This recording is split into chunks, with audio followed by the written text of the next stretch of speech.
How to get rich. Good fortune. The fact is, the more that you practice, the harder you sweat, the luckier you get. Ideas?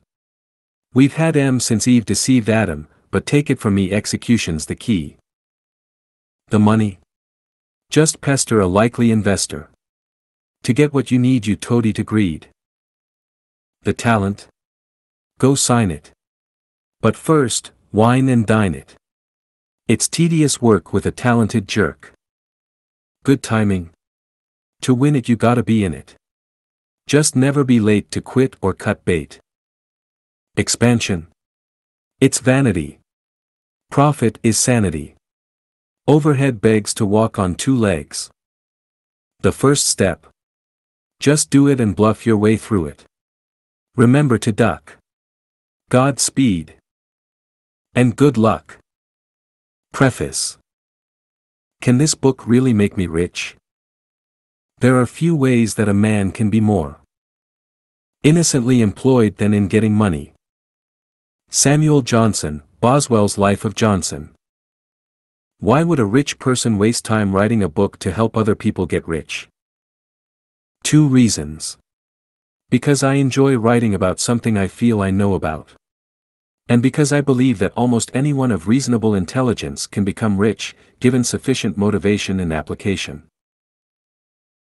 It also helps that I am writing while sipping a very fine wine indeed, Chateau d'Yquem 1986 if you really want to know, nibbling on fresh smoked conch tidbits, ensconced by a window with one of the most beautiful views on earth. Across the valley, far, far below me, palm trees fringe the fishing boats and yachts nodding in the harbor. Beyond the bay to the west, a turquoise sea ripples out to a purple and pink horizon, heralding another glorious sunset. In the words of a Victorian English poet, how pleasant it is to have money, hi-ho. How pleasant it is to have money. I am in Mustique, a tiny island in the Windward Islands of the Caribbean. More specifically in my writer's cottage, a new study-cum-library some distance from the main house, built solely for one purpose, to permit me to write whatever I damn please in peace and quiet. Which is usually poetry, by the way. And all of this, as if you needed me to remind you, costs money. It's what you get, if you want, when you're rich. So you aren't doing this for the money? Money is always welcome. But no. Very, very few authors become rich. The odds against it are too steep. Merchandising and brand extensions, like movies, games and toys based on fictional books, occasionally do the trick. But nobody is going to buy a toy called How to Get Rich now, are they? Then again, there's always the board game and the reality TV show. Just joking. Is this some kind of con job? Are you using a ghostwriter? Nope and nope. How to Get Rich is not a con job. And it is not being ghost-written. I am going to write every word myself in this book, Lord help me. It will contain no jargon or mumbo-jumbo, and it is certainly not one of those messianic, self-improvement manuals seeking to spawn a cottage industry of audiovisual tapes, DVDs and dubious hour-long commercials on late-night television. Nor will you have to chant incantations or tie healing crystals round your neck. Let's leave that malarkey to footballers and politicians' wives, shall we? How to Get Rich sets out to tell you how I did it, how I got rich without the benefit of a college education or a penny of capital. It will expose the many errors I made along the way, which will contribute greatly to the length. Finally, it will suggest ways in which you can avoid such errors and start on getting rich. Can this book really make me rich? You'll be suggesting that it will improve my sex life next. Possibly, to the first. It depends on your degree of motivation. In the event of that possibility materializing, the answer to your second comment is, yes, it most certainly will. I cannot make you happy. I cannot make you healthy. But I'm pretty certain I can improve your chances of becoming rich. Which, in turn, will improve your sex life. People who grow rich almost always improve their sex life. More people want to have sex with them. That's just the way human beings work. Money is power. Power is an aphrodisiac. It even says so in the Bible, wine mocketh merry, but money answereth all things, EC 9:10. Money did not make me happy. But it quite definitely improved my sex life. Just how quickly can I become rich? Quicker than you probably deserve, but slower than you would like. There are too many variables for a definitive answer. I have known it done inside 5 years, but there are very few shortcuts either in life or in this book. As the American critic H.L. Mencken once wrote, the inferior man's reasons for hating knowledge are not hard to discern. He hates it because it is complex, because it puts an unbearable burden on his meager capacity for taking in ideas. Thus his search is always for shortcuts. All superstitions are such shortcuts. Their aim is to make the unintelligible simple, and even obvious. Mencken was right. That's why I'm determined to cut any pseudoscientific drivel and jargon out of this book. It makes for good copy and adds a spurious touch of authority to any debate. But it also leads inevitably to error, being comprised of error itself, the delusion that incomprehensible waffle impresses its audience. Knowledge learned the hard way combined with the avoidance of error, whenever and wherever possible, is the soundest basis for success in any endeavor. What will I need to do? Apart from reading the book? All the usual stuff. Just as the brilliant reggae old-timer, Jimmy Cliff, used to sing in his most famous song, "You can get it if you really want." He succeeded, and so can you. But only if you really do want. And only if you try and try again. But we'll get to that later. The bottom line is that if I did it, you can do it. I went from being a pauper, a hippie dropout on the dole, living in a crummy room without the proverbial pot to piss in, without even the money to pay the rent, without a clue as to what to do next, to being rich. And I am certainly no business genius, as my rivals will happily and swiftly confirm. Yet the odd thing is, I've ended up far richer than most of my rivals. How did you do it? Read the book and find out. Do I have to read your book from beginning to end? No. Dip in and out as you like. Make notes. Jot down points you think apply, particularly to your situation and your personality. Or make no notes at all, just highlight sentences or examples that catch your fancy. A book like this is a tool, not an artifact. And you do not have to agree with every point I make. One size does not suit all in the quest for filthy lucre.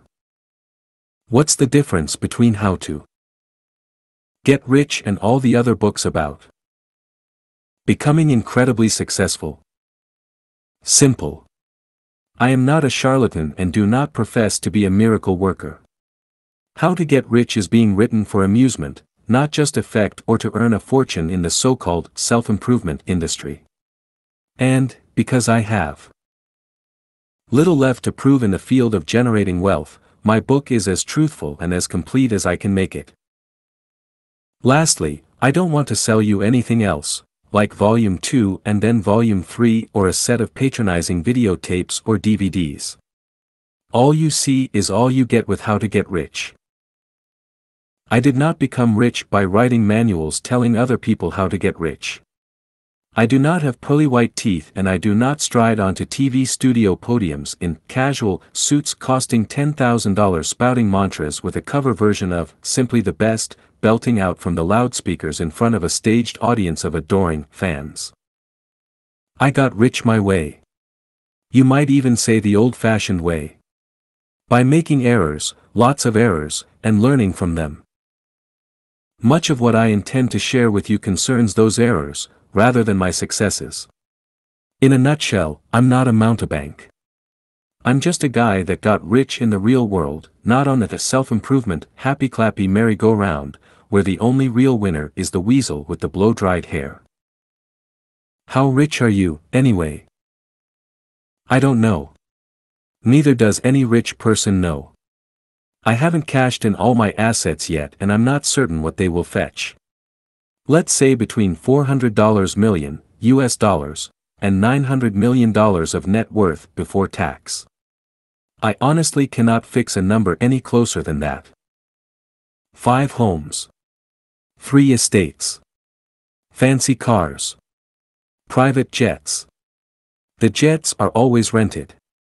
If it flies, floats or fornicates, always rent it, it's cheaper in the long run. Thousands of acres of land. Art on the walls and libraries stuffed with first editions. Bronze statues littering up the garden. Chauffeurs, housekeepers, financial advisors and other personal staff coming out of my rear end. Oh, and thousands of bottles of fine wine in the cellars. Never forget the wine. Less the debt, of course. Around $30 million of debt. Rich people always have a certain degree of debt. Apparently it helps to reduce taxes, but I'm not so hot on the bean counting side. In fact, I still haven't quite got the hang of a balance sheet. Amortization always floors me. But then, I can't fly the jets or drive the Rolls-Royces or Bentleys either. I never had the time or the inclination to learn. My constant refrain when I was bumming rides from friends as a teenager was, "You don't understand. I was born to be driven." Both my friends and myself thought that was just a smart aleck remark back then. Now, I kind of wonder if I already knew, or at least suspected. 1 or 2 more questions, then let's move on. Honestly speaking, what kind of people get to become rich? An interesting topic. The writer, F. Scott Fitzgerald, once said, "Let me tell you about the very rich. They are different from you and me." By which, I suppose, he meant that they appear to have acquired characteristics that set them apart from lesser mortals. Ernest Hemingway's response was, "Yes, they're different, they have more money." Typical Hemingway. But his riposte isn't entirely satisfactory. There is a confidence that radiates from firstborn sons and daughters. Not in all the cases I've observed, but in too many for it to be a coincidence. A similar confidence is to be observed, more often than not, in people who are rich, no matter whether they were born with it, inherited it or acquired it through their own efforts. You can see it in the way they walk into a hotel or restaurant they have never visited before. In the irritating disposition of rich women to haggle in an Oxfam shop over a designer dress, unlike any working-class woman, who would be horrified at the thought of doing any such thing, even though she perhaps needs the discount while the rich woman does not. You can see it, too, in the way the children of the rich appear to assume that the world was created entirely for their sole benefit. Money brings a kind of insouciance with it. It is among wealth's least attractive characteristics. Here is Richard Rumbold, an English Republican conspirator, speaking from the scaffold in 1685. "I never could believe that Providence had sent a few men into the world, ready booted and spurred to ride, and millions ready saddled and bridles to be ridden. And neither, gentle reader, could I. I never could believe that. Whatever qualities the rich may have, they can be acquired by anyone with the tenacity to become rich. The key, I think, is confidence. Confidence and an unshakable belief it can be done and that you are the one to do it. Tunnel vision helps. Being a bit of a shit helps. A thick skin helps. Stamina is crucial, as is a capacity to work so hard that your best friends mock you, your lovers despair and the rest of your acquaintances watch furtively from the sidelines, half in awe and half in contempt. Luck helps, but only if you don't seek it. The answer to the question, then, is perhaps this: not those who want to and not those who need to, but those who are utterly determined to, whatever the cost. What are the biggest myths you know regarding getting rich? The first is the claim that people did not set out to get rich but became rich by accident. Oh, I only did what I loved to do and woke up one day to find myself wealthy. That sort of thing. It may have happened. But very rarely in my experience. Some people are merely better at disguising desire, that's all. Others, usually not those you would care to spend a vacation with, have a naked lust for money stamped on their features, evident in even their most commonplace conversations. But a capacity for disguise and dissimulation doesn't alter the fact that the vast majority of the self-made rich worked, secretly or openly, like Billy O, to acquire their wealth. The second myth is that people got rich by having a great idea. While this is a more feasible hypothesis than having got rich by accident, it is a trap, because it is a partial truth. All of us have had great ideas from time to time. I have had a great idea for a kind of Spider-Man gun that would shoot out a sticky web at a burglar in your house and disable them without harming them. Will it get made? Probably not. The follow-through, the execution, is 1,000 times more important than a great idea. In fact, if the execution is perfect, it sometimes barely matters what the idea is. If you want to get rich, don't sit around waiting for inspiration to strike. Just get busy getting rich.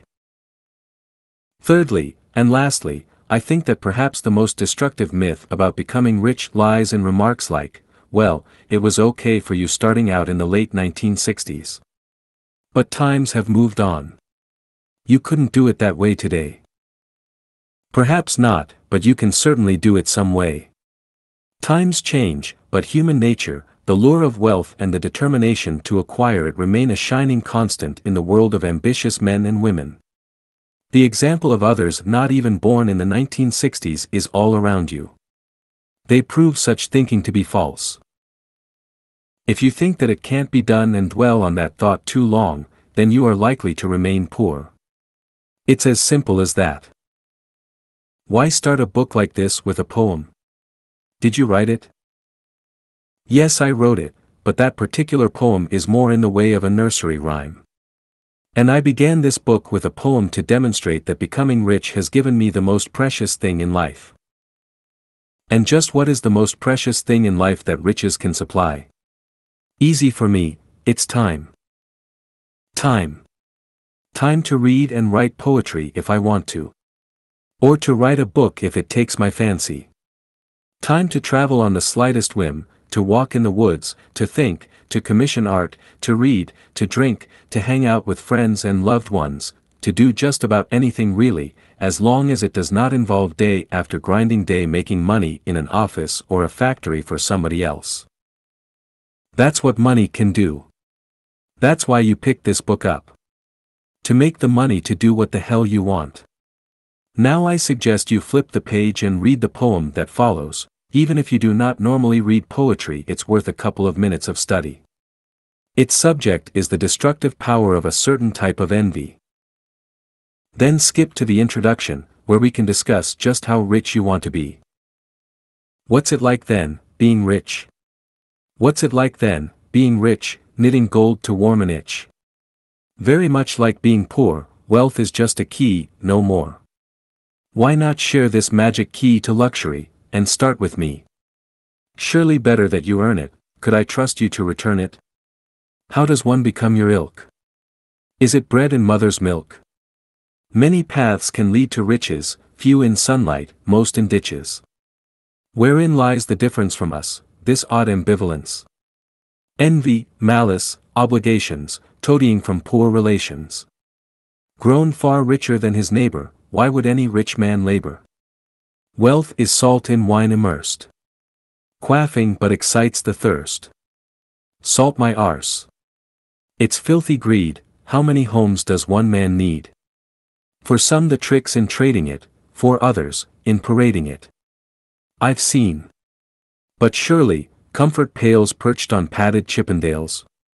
When affluence holds no surprise. Wonders come in others' eyes. Aye, the eyes of tart and whore. What might you miss, if you were poor? Time, the luxury of choices. First editions. Old Rolls Royces. Introduction. How rich? What's $1,000? Mere chicken feed, a poultry matter. Groucho Marx, The Coconuts. This is a thin-ish book with a hefty-ish price. But a price probably worth paying for those who absolutely, positively, even desperately, wish to be rich. Not super rich, mind you. Not filthy, stinking rich. This book cannot assist anyone who aspires to the Bill Gates or Duke of Westminster leagues. No book can do that, and that is not our concern here. Bill's vast fortune, I would suggest, did not arise simply from the implementation of good ideas or the fulfillment of any single vision. It derives from deep within Bill Gates, and we'll come on to that later. The Duke, of course, inherited his massive fortune. Today, he is apparently worth the best part of £5 billion. His job is to safeguard that fortune for succeeding generations of dukes, especially from the predations of greedy tax collectors and spendthrift governments. I do not envy him such a task. It must be weary work, laboring for descendants he will never meet. The Duke, then, is massively asset-rich and relatively cash-poor. Relatively, mind. No pun intended. We'll come on to that later in this chapter. Relative wealth is a fascinating subject. No, this book is about becoming one of the common or garden rich, world-class footballer rich, or J.K. Rowling rich, or rich enough to stop looking at the price of almost anything that takes your fancy. Rich enough to retire, or to work 18 hours a day, or drink yourself into oblivion every night, if that's what you want. Rich enough to smile sweetly or sneer at bank managers, depending on what you had for breakfast that morning, to turn your relatives green with poorly concealed jealousy while they creep around with their hands out, rich enough to buy a massive yacht, I don't advise it, though, and sail away into the sunset like the owl and the pussycat for years on end. Rich enough to live where you want, to go where you want, to do what you want, to meet who you want. Rich enough to buy the only two things apart from health and love worth fussing about in life. Time. And the option of not having to be in any particular place on any particular day doing any particular thing in order to pay the rent or the mortgage. And rich enough to begin to worry about taxes. To begin the process of employing that vast army of lawyers, accountants, advisors and estate planners who will descend upon you like uninvited vultures after a battle. A group to whom, even though you pay them tens and tens of thousands of pounds a year, you will be forever in thrall. That large yacht and the sailing away plan is looking better by the minute, isn't it? Certainly rich enough for people to respect you, but in a peculiar way. Not in the way we respect people who do really tough, worthwhile jobs, those who nurse dying children or teach for a living. And certainly not the respect earned by heroines and heroes like Marie Curie or Nelson Mandela. Money in sufficient quantities garners a different kind of respect for its owner, a difference rooted in the nature of envy. Few of us have the courage to nurse dying children or to spend decades in prison fighting tyranny. And we do not envy those who can do such things, even as we look up to them. On the other hand, nearly all of us want money. We feel free to envy the rich. And most of us believe, rightly or wrongly, that we would be perfectly able to cope with the pressures associated with acquiring too much money. The more thoughtful among us might conclude that we would be able to do a lot of good with it, as well as making ourselves and our families secure. Ask yourself this: is there a single person of your acquaintance you could be certain would refuse a bequest of £10 million? Personally, I cannot. And I'm willing to bet you can't either. So how rich is rich? The value of money changes inexorably over time, even in decades and centuries of low inflation. Economists and historians now have so many methods of evaluating the comparative worth of money over long periods that the exercise has become virtually meaningless to all but specialists. Meaningless because of the changes in the quality and range of goods available, the earning power of immediate and foreign neighbors, the importance, or otherwise, of the preservation of ancestral assets like land and art, and a host of other factors. So let's ignore all that and plump for purchasing power in the last core. Tour of a century as a rough and ready guide. Since 1980, the purchasing power of $1 million in the US has decreased by more than half. In Britain, the purchasing power of £1 million in 1980 has decreased by over 60%. To put it another way, £760,000 in hard cash back in 1980 would equate to the spending power of £2 million today. While you might not have been a millionaire technically back then, you would certainly have been the equivalent of one by today's standards. So how rich is rich in the first decade of the 21st century? The following table is based on tax-paid cash-in band or assets that can be swiftly reduced to cash, publicly traded stocks and shares, bank drafts, gold, etc. It takes no account of assets that take time to realize without incurring loss in a fire sale, your home, property, land, shares held in private companies, pension funds, or fixed bonds. It also assumes you have low debt and live in a Western democracy. Table 1, Wealth measured by cash in hand or quickly realizable assets. The comfortable poor. The comfortably off. The comfortably wealthy. The lesser rich. The comfortably rich. The rich. The seriously rich. The truly rich. The filthy rich and the super rich. Note to Table 1, there are few people in the world who could put their hands on £100 million in cash in a week or even a month, no matter what they are worth. Such people have too much respect for their fortunes to leave that kind of change floating around in quick-release assets or cash. In addition, the reduction of any asset to cash very often leads to the imposition of capital gains tax, the equivalent of the Black Death to the truly rich. If I had to find that kind of money, I would have to borrow it, and then sell assets to repay the debt. £50,000, £200,000, £200,000, £500,000, £500,000, £1 million, £1 million, £5 million, £5 million, £15 million, £15 million, £35 million, £35 million, £50 million, £50 million, £100 million, over £100 million. As far as the total asset value or true net worth of a person is concerned, as opposed to quickly realizable net worth, the numbers are very different. And different for a variety of reasons. Partly because of capital gains tax and other levies. Partly because death leads to death duties. Partly because of planned inheritance schemes and donations to trusts and charities. And mostly, because few rich people can know their true net worth until all dice or major assets are sold off. It sounds crazy, but the richer you are and the more financial advisors you employ, the less likelihood there is that you can ever discover what you are really worth. It's a nice problem to have, but it is still a problem.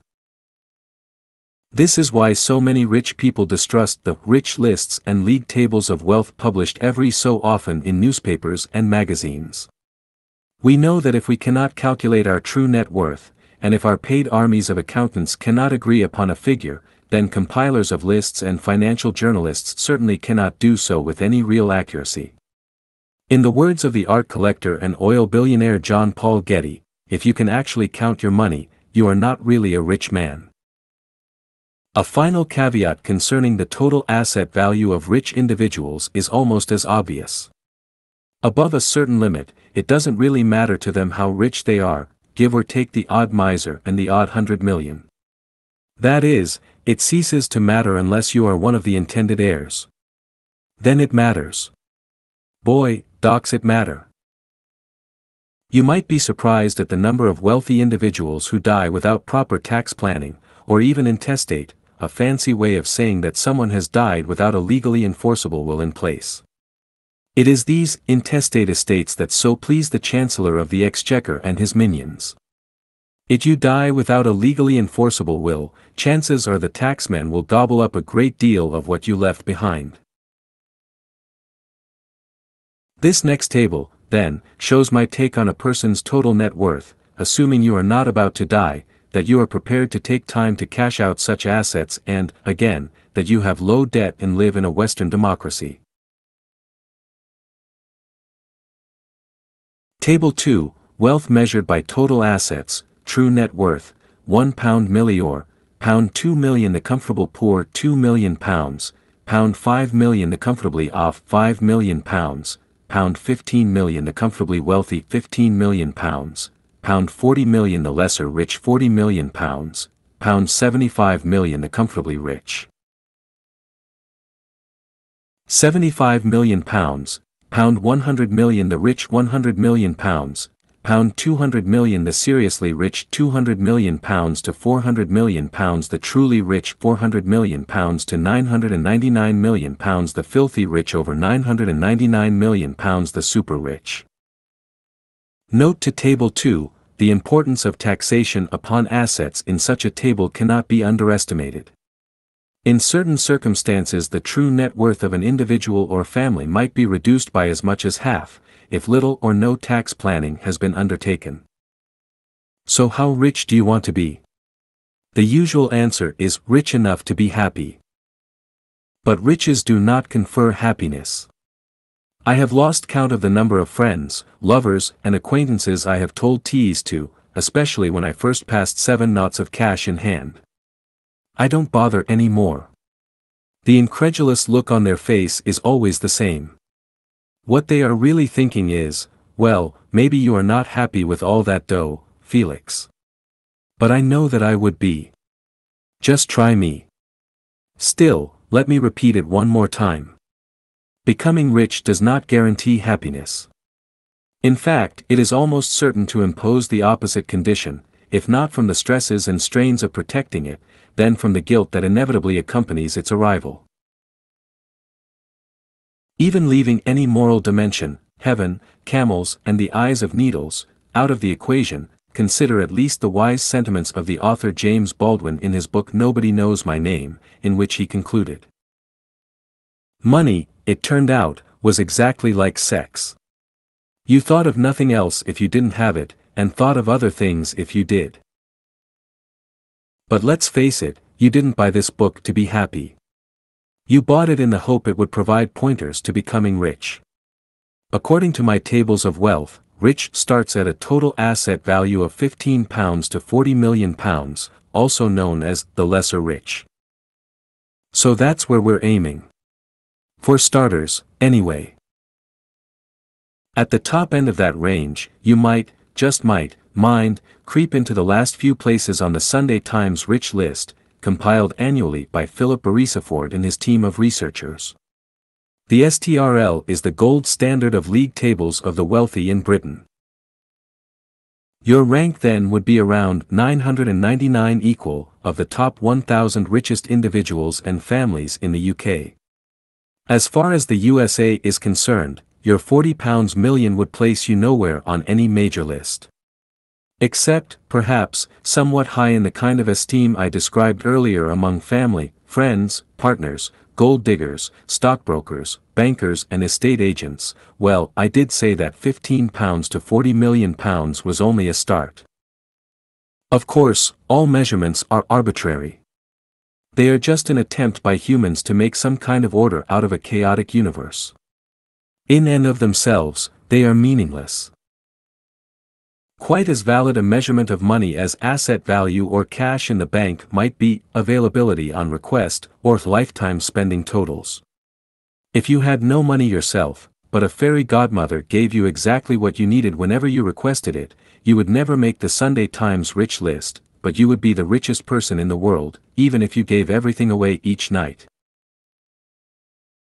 And as for lifetime spending totals, LSTs, as a measurement, I would love to know how much various people have spent in the course of their life, including me.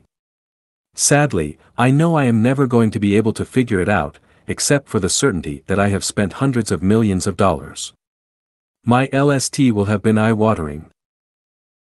I also know that because nearly all so-called old money has to be protected from any one generation's carelessness, their family wealth. Especially property, is tied up in trust funds and entailments. In effect, many of the children born into this old money are as poor as church mice, simply because they cannot get their hands on the loot. They would have surprisingly low LSTs, clean fingernails and good manners, certainly, but low lifetime spending totals. Now, enough waffling about definitions. Let's get down to making some dough. Let's get rich. Part 1. Reasons not to get rich. 1. Pole positions. No task is a long one but the task on which one dare not start. It becomes a nightmare. Charles Baudelaire, My Heart Laid Bare. Ladies and gentlemen, start your engines. For a great many people, getting started on the road to wealth is the most difficult part. Or so they believe. The nuances of each individual case need not concern us, but the difficulties, as stated by virtually every wannabe I ever listened to on the subject, usually fall into one of three broad categories, often age-related. If young and relatively penniless, many will argue their lack of experience in capital, especially capital, dooms them to decades of wage slavery. If slightly better off and on the way up with a halfway decent job and perhaps the probability of further advancement, the problem is often considered to be the loss of what they have already achieved. Plus the lack of capital. By the time one is a senior manager or professional, probably with a decent house, a mortgage and children, it is the risk to the security and happiness of the latter, and maybe to a spouse, plus the usual lack of capital, which are most often cited as insuperable difficulties to taking the plunge. All such objections to becoming rich are spurious, no matter how sincerely held. But before dealing with each in turn, let me digress for a moment regarding upbringing, race, color, educational qualifications and gender. I am doing so here because I do not wish to waste anybody's time. We will be touching on some of the circumstances described above shortly, but, in a nutshell, my experience has been that money is colorblind, race blind, sex blind, degree blind and couldn't care less who brought you up or in what circumstances. Money is one of the most neutral substances on earth. Others may conspire against you obtaining it through bigotry or prejudice. But they can only succeed if you permit them to. The object of your goal, in and of itself, is non-sentient. If you truly believe that your race, sex or upbringing can keep you from becoming rich, then you had best give up here. Either return this book to the shelf or, if you have already bought it, return it to the bookstore for a refund or give it to a friend. You may obtain the refund or please your friend. But you will never get rich. Young, penniless and inexperienced. It's the same the whole world over. It's the poor what gets the blame. It's the rich what gets the pleasure.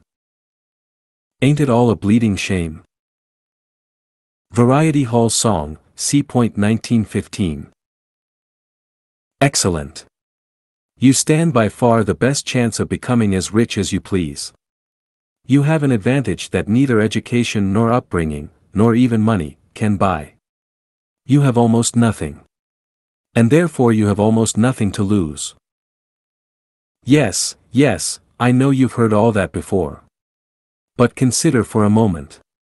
Nearly all the great fortunes acquired by entrepreneurs arose because they had nothing to lose. Nobody had bothered to tell them that such and such a thing could not be done or would be likely to fail. Or if they had been told, then they weren't listening. They were too busy proving those around them wrong, without even meaning to. Not knowing that something cannot be done, you are likely to waltz into uncharted minefields where angels before you have feared to dance. Astonishingly, you may be fortunate enough to succeed, to some degree or another. Conventional wisdom will then be revised by those around you and the next generation will be taught that what you did can always or often be done, only to discover, when they attempt it themselves, that in reality you missed every landmine by pure, dumb luck. Never trust the vast mountain of conventional wisdom. It contains great nuggets of wisdom, it is true. But they lie alongside rivers of fool's gold. Conventional wisdom daunts initiative and offers far too many convenient reasons for inaction, especially for those with a great deal to lose. Fortunately for you, you do not have anything to lose and can afford to ignore the Jobsworths and Jeremiahs who have lived upon the mountain for so long that they have come to worship it. Nor is a propensity for risk-taking your only advantage. You have stamina far, far beyond those who are 20 or 30 years older. The stamina necessary for long, grinding hours of labor in the cause of getting rich. Stamina enough to party all night and go straight back to work for a 12 or 16-hour day. I remember such stamina fondly. You have no idea how much the stamina of the young is envied by the rest of us. Along with a degree of callousness and enviable powers of speedy recuperation from reverses, stamina is your secret weapon. Its attributes will see you through a raft of catastrophes that would virtually annihilate older men and women. In addition, your instinctive knowledge of modern technology gives you another edge. All those hours spent playing computer or video games might not have been such a waste after all. At least you know the difference between an iPod and a JPEG. And knowledge is power, at whatever age, whether earned by blood and tears or imbibed at a mother's breast. Treasure that instinctive knowledge. I still own half of the personal computing magazines in Britain: PC Pro, Computer Shopper, Computer Buyer, Mac User, Custom PC, in part because of an early addiction to pinball and electronic arcade games. While I knew nothing of computing, and still do not, the instincts honed by countless hours of shoving money into slots forewarned me of their potential. The first few £1,000,000 I ever trousered were a direct result of trusting instincts entirely at odds with conventional wisdom of any sort. Two immediate examples leap to mind. As we will see in more detail later, I published a series of 8-page full-color, folded posters, with headlines and articles printed on the back, and charged the same cover price as magazines with 10 times that number of pages. The result was dubbed a poster magazine and sold millions of copies around the world. Nobody had told me it couldn't be done because nobody had done it before. Similarly, as previously noted, I launched half a dozen magazines about a new fad called personal computing back in the 1980s, even though British magazine retailers and wholesalers at the time were unanimous in their belief that nobody will ever buy them. Those magazines have earned me tens of millions of pounds in the last 25 years and are still earning me money today. Conventional wisdom is usually right. But when it is wrong, it can offer quite extraordinary opportunities for those too stubborn or inexperienced to pay attention to well-meaning naysayers. Perhaps most importantly of all, as a young and penniless and inexperienced person, you are not an expert. Thus you are more willing to learn than those in their 30s, 40s, or 50s. You are not afraid of making mistakes, admitting them when you do and getting right back on track. Speaking of tracks, you have no track record to defend either. Here is a pearl beyond price and, glory hallelujah. It cost you naught ing to obtain. Anyone not busy learning is busy dying. For as long as you foster a willingness to learn, you will ward off sclerosis of the brain and hard-eating of the mental arteries. Curiosity has led many a man and woman into the valley of serious wealth. Ambition, fearlessness, self-belief, stamina, a degree of callousness, a willingness to learn. These are your advantages over the middle-aged and the old. Gather ye rosebuds while ye may. Could you turn the clock back for me by 40 years, I would willingly swap you every penny and every posse's shown I own in return. And I would have the better of the bargain, too. So what does the future hold for a young man or woman determined to become far wealthier than their parents? Here is how I see it. The way will most likely be hard, your failures many. It will be fun and it will get a little hairy, even scary, at times. But the earlier you start and the More risks you are prepared to run, tempered by listening hard and choose the right mountain, we'll come to that later, the more certain it is that, sooner or later, you will find yourself with a small success on your hands. And one success, with luck, will lead to another. If there is a single category of person for whom this book should prove the most useful, it is you, the young, penniless and inexperienced. I know. I've been there. And if I was lucky enough to find a way through, then so can you. Stick with me, young brother or sister. You are suffering from nothing more than excusable confusion and a lack of experience, conditions that will pass with time, and whose passing can be expedited by fierce determination and application. Believe it or not, I envy each and every one of you. Slightly better off and on the way up. I have a bone to pick with fate. Come here and tell me, girlie. Do you think my mind is maturing late? Or simply rotted early? Ogden Nash, Lines on Facing 40. This is the point at which many people vaguely wonder about starting their own business, either on their own or with a partner or two. They have enough experience to know how the companies they work for function. Perhaps even how their industry functions. And they see a niche, as yet imperfectly filled. They have an idea. See Chapter 5, The Fallacy of the Great Idea. Yet they hesitate. They fear losing what they have already achieved more than they desire to enrich themselves. Personally, I am on more than familiar terms with this syndrome. I meet it every day, because it affects, or afflicts, a great many of the fine men and women who run my own companies. Perhaps even a majority of them. I employ a great many people smarter than I am. That's not false modesty.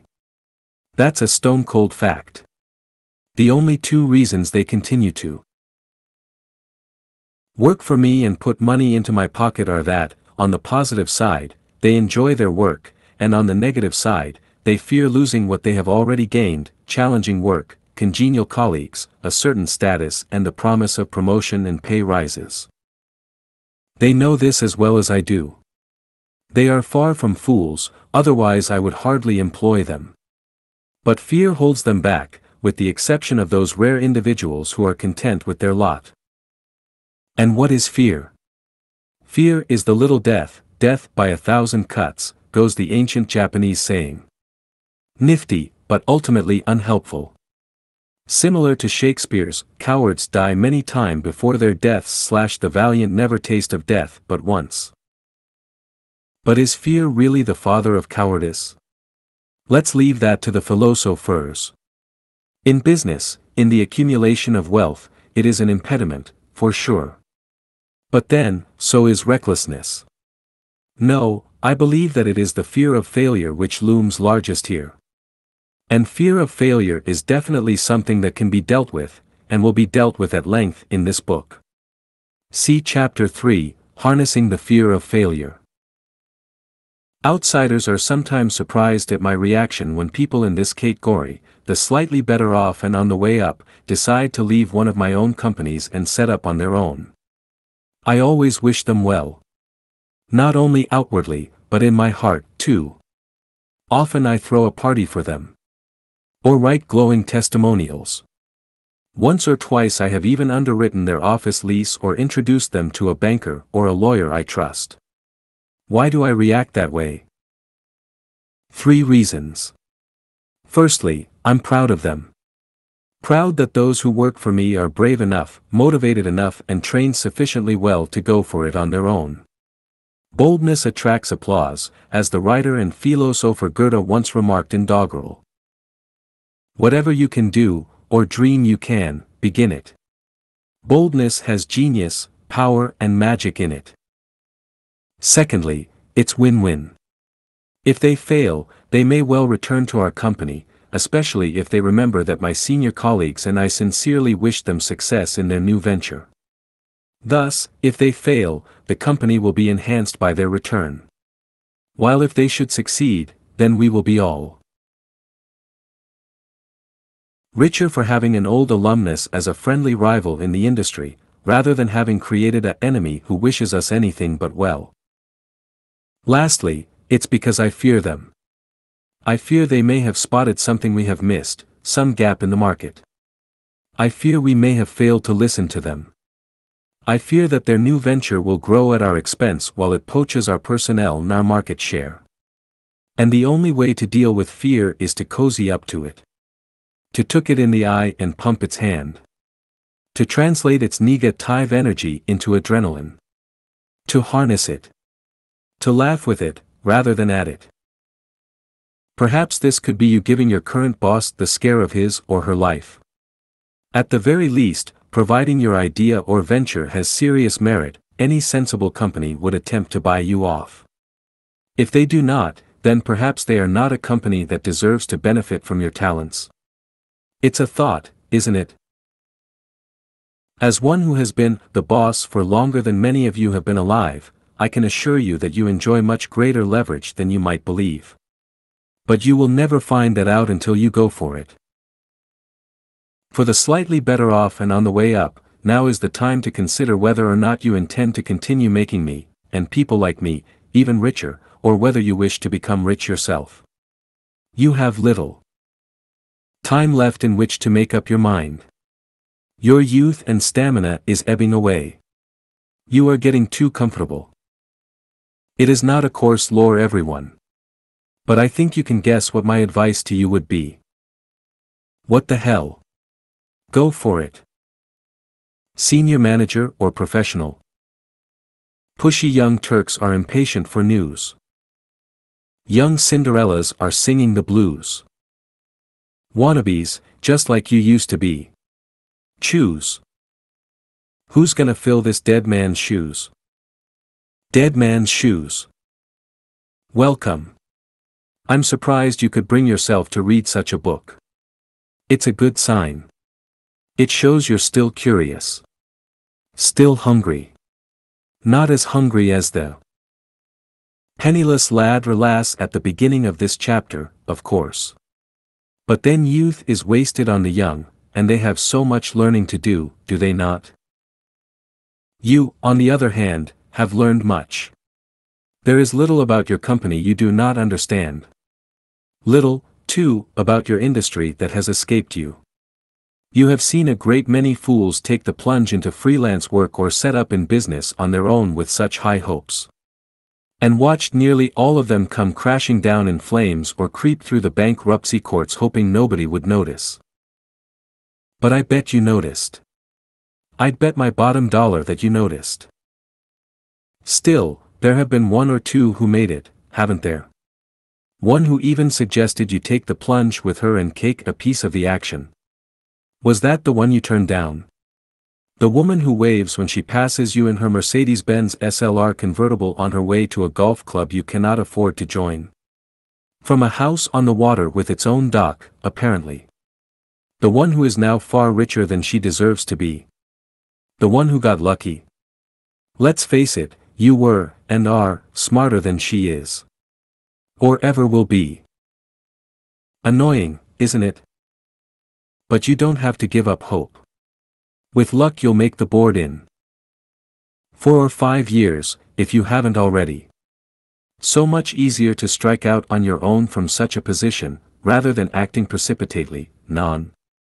The banks will listen more closely to a board director, after all. And it's true you have responsibilities. The mortgage has some years to go, although the house increases in value every year. The kids aren't through college yet, but they soon will be. It's just a question of waiting.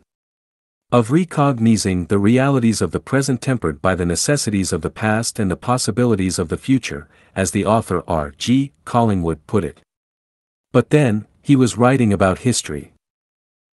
If you detect a trace of cynicism in the above description, then you are correct to do so. And for a simple reason.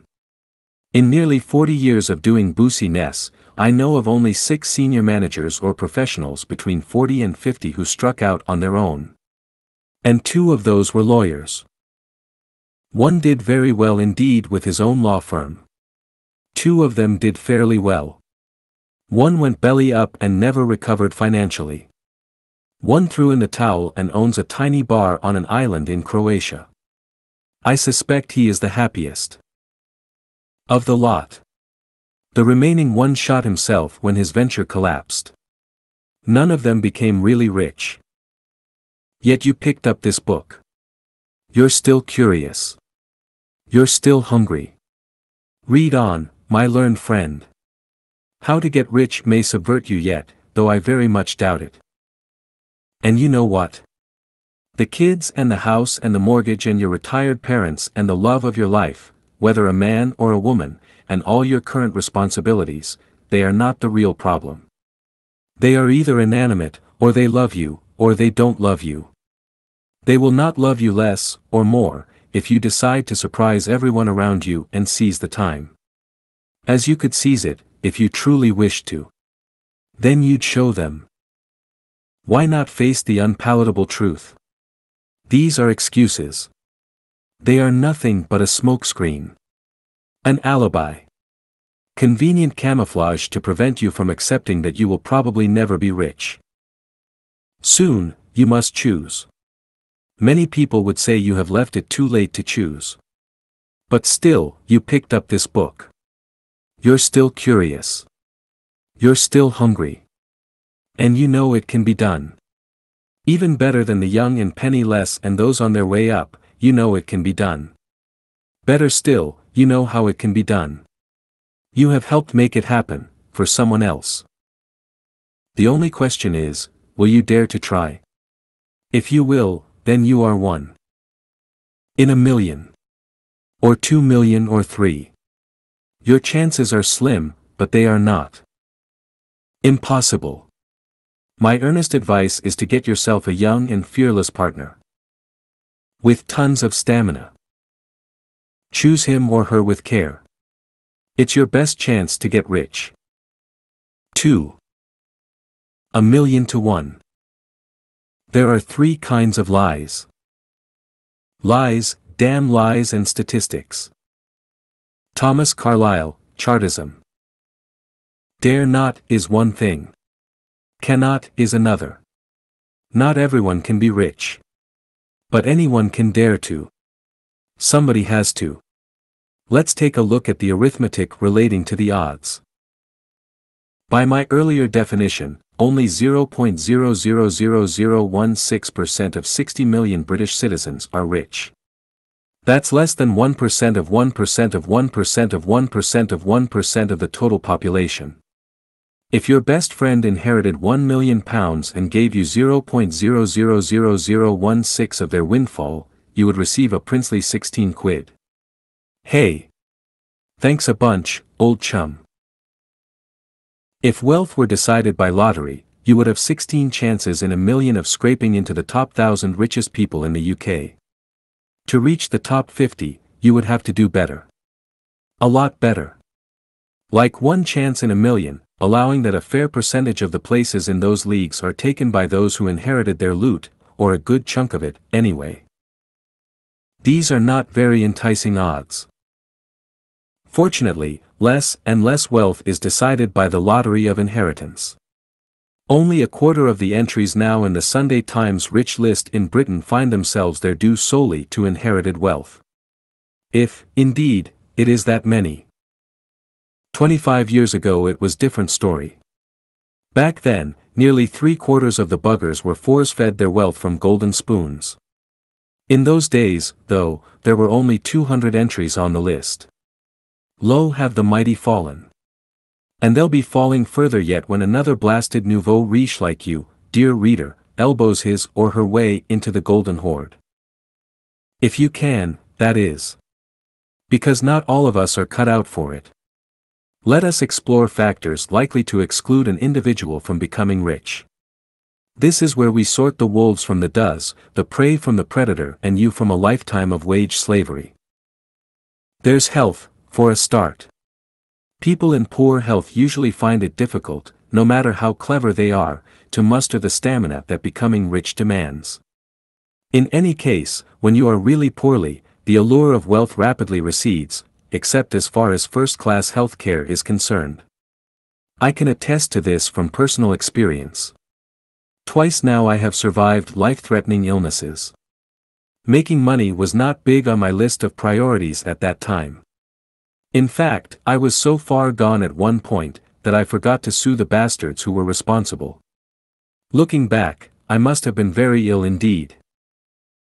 As always, there are exceptions. The theoretical physicist, Stephen Hawking, has been confined to a wheelchair for years with a rare and appalling disease.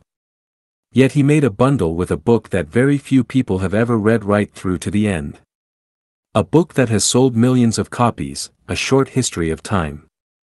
And did you know he featured in an edition of The Simpsons? My hat off to you, Professor. We must also factor in disadvantage and age. Not of color, sex, race, religion, upbringing, or lack of education. None of those present insuperable hurdles in a Western democracy. But mental handicap, growing senility, and the physical decline of old age, none of which need be life-threatening in the short term, virtually rule out any serious accumulation of wealth, except by inheritance or winning a lottery. So that leaves the relatively fit and those not old enough to call themselves old. Close to 40% of the population of the UK are either old enough to have little hope of acquiring real wealth if they have not done so already, or are too young to be able to acquire it in the short term, except by inheritance. If you fall into neither of these groups, you now have only 35,999,000 people to beat. That equates to 25 chances in a million of scraping into the top 1,000 richest people in the country. Still daunting odds. But, wait. There are huge chunks of the population around you who either have no desire to be rich or have chosen professions that rule them out of the race. I asked a researcher to estimate for me the total number of people work ing for the government in Britain. If you can afford it, always get someone else to do the grunt work. Secretary Chapter 13, The Joys of Delegation.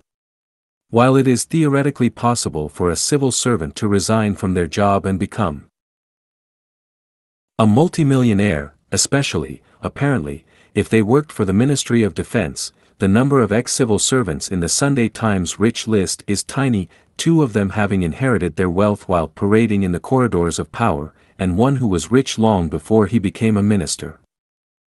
So what did my researcher discover? Well, the number is astonishing. Over 5 million people work for the government in the UK in one way or another and are unlikely ever to become rich. Your odds now have improved to 28 chances in 1 million. And now look around you. How many of the people you work with, the people you socialize with, the people you see in the street, do you think have dedicated themselves to getting rich, or are likely to do so any time soon? Or have the drive or aptitude to attempt to do so? 2%. 3%. 5%. Let's take 3%, which I believe to be a massive overestimate, by the way. Personally, I know only 5 acquaintances who dedicated themselves to achieving success in business in order to make themselves seriously rich. As opposed to scores of senior managers or professionals known to me who dedicated themselves to success in their business life, but allowed others to reap the main financial rewards of their labors. Those 5 people, I might add, amount to a lot less than 3% of all the people whom I believe could have become rich had they wished to do so. Or had they drummed up the confidence to try. So, 3% of the 30-odd million people still in the race amounts to just under 1 million rivals. To reach the top 1,000 earners among them, all other things being equal, you have now shortened the odds to 1 chance in 1,000. Which is significantly better than the 16 chances in 1 million we began with. Now you know what Carlyle meant by lies, damned lies and statistics. Lastly, in any list of reasons not to get rich, we must come to philosophy and the benefits of hindsight. If I had my time again, knowing what I know today, I would dedicate myself to making just enough to live comfortably, say £30 or £40 million, as quickly as I could, hopefully by the time I was 35 years old. I would then cash out immediately and retire to write poetry and plant trees. Making money was, and still is, fun, but at one time it wreaked chaos upon my private life. It blocked me from beginning to write poetry until my early 50s. It consumed my waking hours. It led me into a lifestyle of narcotics, high-class whores, drink and consolatory debauchery.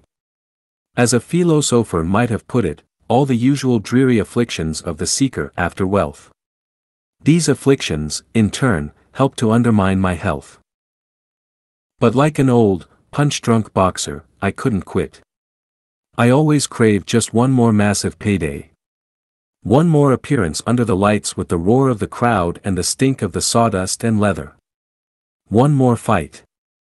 I can take this young punk. I know I can. Just this once, so I can go out as a winner. So I can retire as the champ. Then I'll retire. Just this last one. Pathetic. I should have known better. There is no such thing as a permanent champ.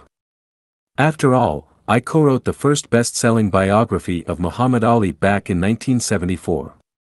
You'll find it, republished as Muhammad Ali, The Glory Tears on Amazon.com. And there isn't a single fan of Muhammad Ali who does not wish he had quit the ring several years before his failing powers made the decision for him. It's no excuse, but making money is a drug. Not the money itself. The making of the money. This sounds like so much hoopla, but it's true, all the same. Nobody believed that exercise could prove addictive until science stepped in and discovered endorphins, or whatever the damn things are called. And making money, I assure you, is a hell of a lot more of a rush than jogging. Up to just 7 years ago I was still working 12 to 16 hours a day making money. With hundreds of millions of dollars in assets I just could not let go. Like I said, it was pathetic. Because whoever dies with the most toys doesn't win. Real winners are people who know their limits and respect them. Eventually I found a way out. I handed over day-to-day control of my businesses to younger and mostly smarter boys and girls. I cleaned up my personal life. I began doing what I wanted to do, not what I felt I had to do. After all, what did I have to prove? Except, perhaps, to myself. It is possible that you will avoid such mistakes when you get rich. I hope so. One thing is for sure, the usual afflictions are no reason not to make the attempt. There is no reason on earth why financial success should lead to personal catastrophe. Least of all the odds. The odds may still appear daunting, but only to those lacking sufficient guts and determination to try. If the odds of getting rich put you off, then you deserve to stay poor. Or, to put it more kindly, whether you deserve it or not, you will stay poor. But we're done here with reasons not to get rich. Our ends are not foretold in our beginnings. The poet was wrong there. We're heading for our own version of the glory tears. We're on our way. It's time to concentrate on getting started. To take the first step on the long road to getting rich. Part 2. Getting started. 3. Harnessing the fear of failure. Go tell the Spartans, thou who passeth by, that here, obedient to their laws, we lie. John Dryden, on the Spartans at Thermopylae. The 800-pound gorilla. This is the 800 pounds gorilla. The King Kong of your nightmares. The reason, almost certainly, that you have not already begun to make yourself rich. He's a big bastard, so arm wrestling is out, but he's not quite as scary as you might think. Maybe we can bribe him with a sack of bananas? Or poison him? Or teach him to sit up and beg? Let's see. Not begun until half done, lectured John Keats gloomily in a letter to a relative nearly 200 years ago. Keats was a sublime poet, who died when just 25 years old. Although he would rank well inside my own top 20 favorite writers of verse in English, perhaps in the top 10, he would have made a totally rotten entrepreneur. I would use, instead, once begun, the job's half done. Because taking that first, irrevocable step has proved to be the most difficult part of nearly every venture I have been involved in. In the memorable words of the American philosopher and poet Ralph Waldo Emerson, "No matter how much faculty of idle seeing a man has, the step from knowing to doing is rarely taken." There are so many reasons not to do anything, many of them highly persuasive, especially in the mouth of a Jeremiah. And the world is full of Jeremiahs. They infest our planet. In the living room, in the pub, in the office, at the boardroom table. Everywhere you look, you will find men and women who appear to take perverse pleasure in pointing out the shriekingly obvious, that if a new venture does not succeed, it may result in failure. Not that they will say so in so many words. It would be so much easier to overcome the bulk of their objections if they did. Instead, they trot out facts and figures, statistics and trends, charts and graphs, together with endless reminders of failures of the past, with a special emphasis on the fail. Years of those lucky enough not to be in the room at the time. There is rarely any mention of their own failures, in my experience. They will say the company or the individual does not have the resources. That it has all been tried before. That the light isn't worth the candle. That outside advice is required or that an individual should seek further counsel. That the individual or company is uniquely unsuited to such an enterprise. That it is too late, or too early, for such an idea to have any chance of succeeding. How many millions upon millions of man-hours are wasted annually, I wonder, in all this doom-mongering? Personally, I've had a bellyful of it. At the last extremity, as far as most company enterprises are concerned, the Jeremiahs will call in the big guns. We must form a committee to investigate the possibility of proceeding. That's the answer. A committee. Who shall we choose to chair the committee? This is the death knell, in 9 cases out often, for any new venture. What lies behind it is the desire to apportion blame that may accrue later as widely as possible. If a committee is formed and eventually makes its recommended tie-ins, then future blame for either action or inaction cannot be laid at any one person's door. In business and political jargon, this nonsense is called collective responsibility. In common parlance, it is covering your backside. A committee is a cul-de-sac down which ideas are lured and quietly strangled, as Sir Barnet Cox, Clerk of the House of Commons, once pointed out. Well, Sir Barnet should certainly have known. He served on enough of them. Or in the words of an anonymous American wit, a committee is a group of the unwilling, chosen from the unfit to do the unnecessary. Just so. And they do it so brilliantly well. Whether in a college dorm, or in the walnut-paneled boardroom of an international conglomerate, or around your own kitchen table. Of course, there is nothing wrong with robust debate, either with others or with oneself. What is undesirable, however, is the pretense that any such debate can resolve the risks involved in advance. It cannot. All debate can do is clarify, support or contest the next step. The risks remain, however much talking is done. It is for this reason that committees are discouraged on the battlefield. A commander may be proved wrong. He may be proved right.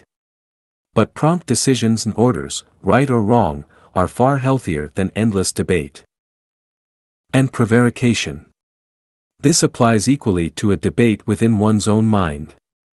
Fretting is counterproductive at any level. And so is lack of action. Knowing that fear of failure is holding you back is a step in the right direction.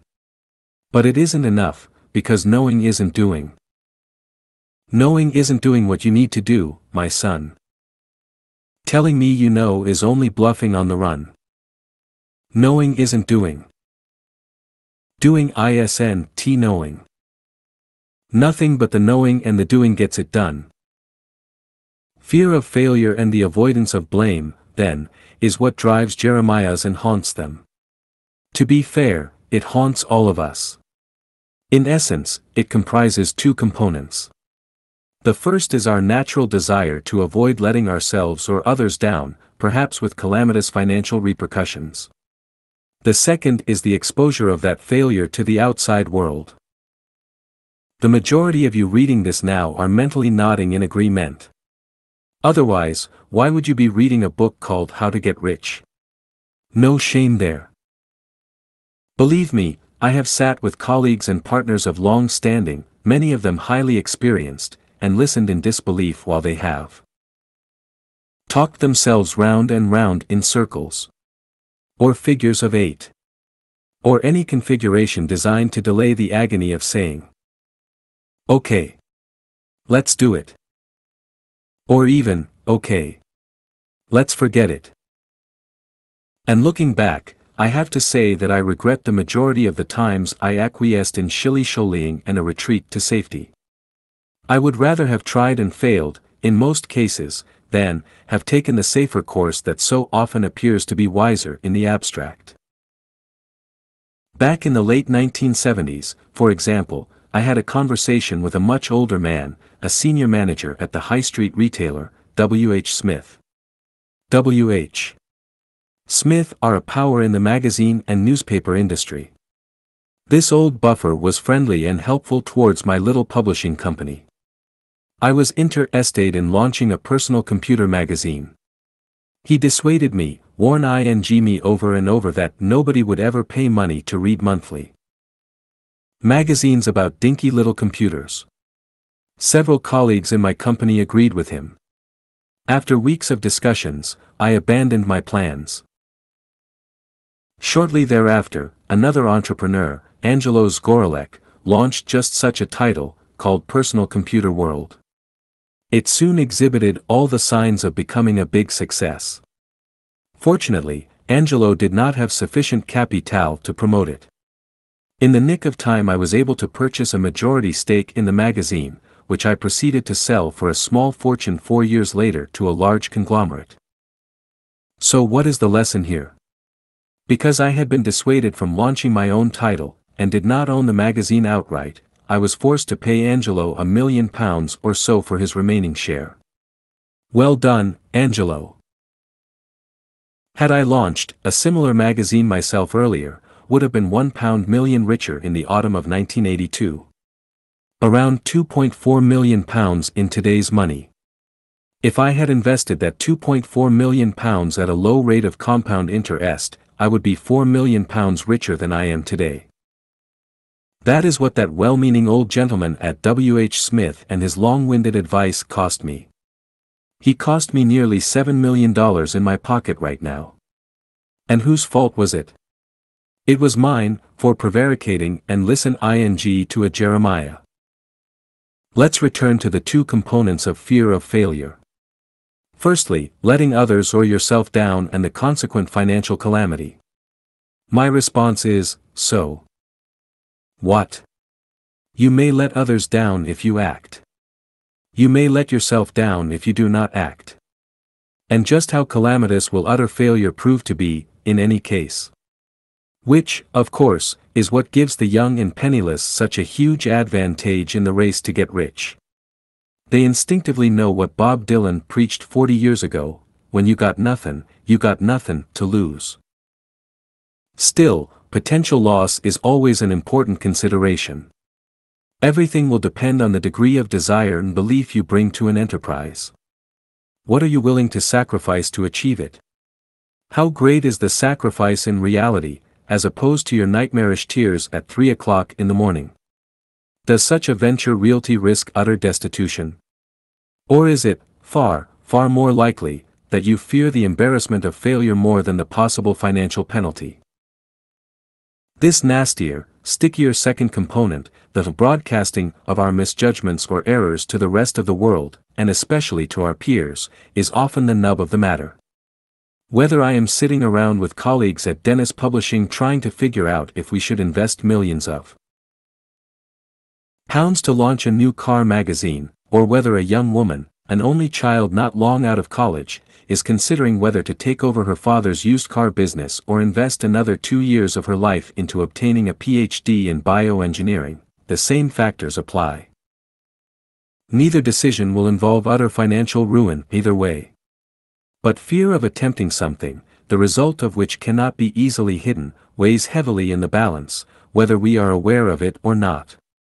This applies not only to getting rich, but to almost all business and career-related decisions. And, perhaps, to the majority of all important decisions we make in our lives. The board of directors that runs Dennis Publishing will talk earnestly and sensibly about the effect on morale for the rest of the company, usually forgetting to mention their own morale, in the event our proposed new magazine bombs. Nobody ever mentions the loss to my personal bank balance or my morale. In reality, Dennis Publishing staff working, say, on the Week or Maxim or Computer Shopper, won't give two hoots if the company's new car magazine is a sensational flop. But by discussing the matter in such terms, in code if you like, the board gives itself the opportunity to weigh their own fears while appearing to weigh the fears of others. Imputing desires or fears or loss of morale to others probably has a fancy psychological moniker, like auto-displacement activity. And it's not always a bad thing. At least it encourages serious communication, even if it adds little to the decision process. Even so, it is a form of well-disguised cowardice. On a less corporate level, the young woman mentioned above believes she would like a career in car sales management, especially as a part owner. She even believes that she might be able to expand her father's business a tad more aggressively than he has done in the past.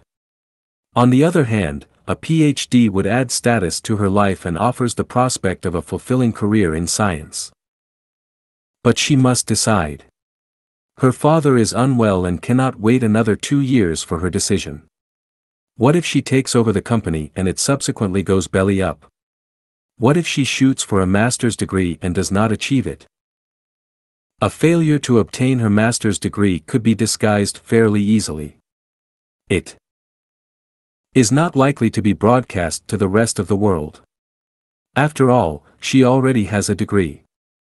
If failure seems likely, she can always quit, claiming she has become bored with bioengineering. The decision to take over her dad's company, however, will be far more closely monitored, by relatives and neighbors, by the people who work there, by rival car dealerships, by the bank manager, and not least by her father. Should she fail, she will run the risk of becoming a laughing stock or an object of pity. So what is her best option? Much will depend on her desires and her goals in life. She is unlikely to get rich as a bioengineer. But she might well get rich expanding the dealership, especially because she is aware that her father has never invested to the extent that he might have done in marketing and promotion, especially on the internet.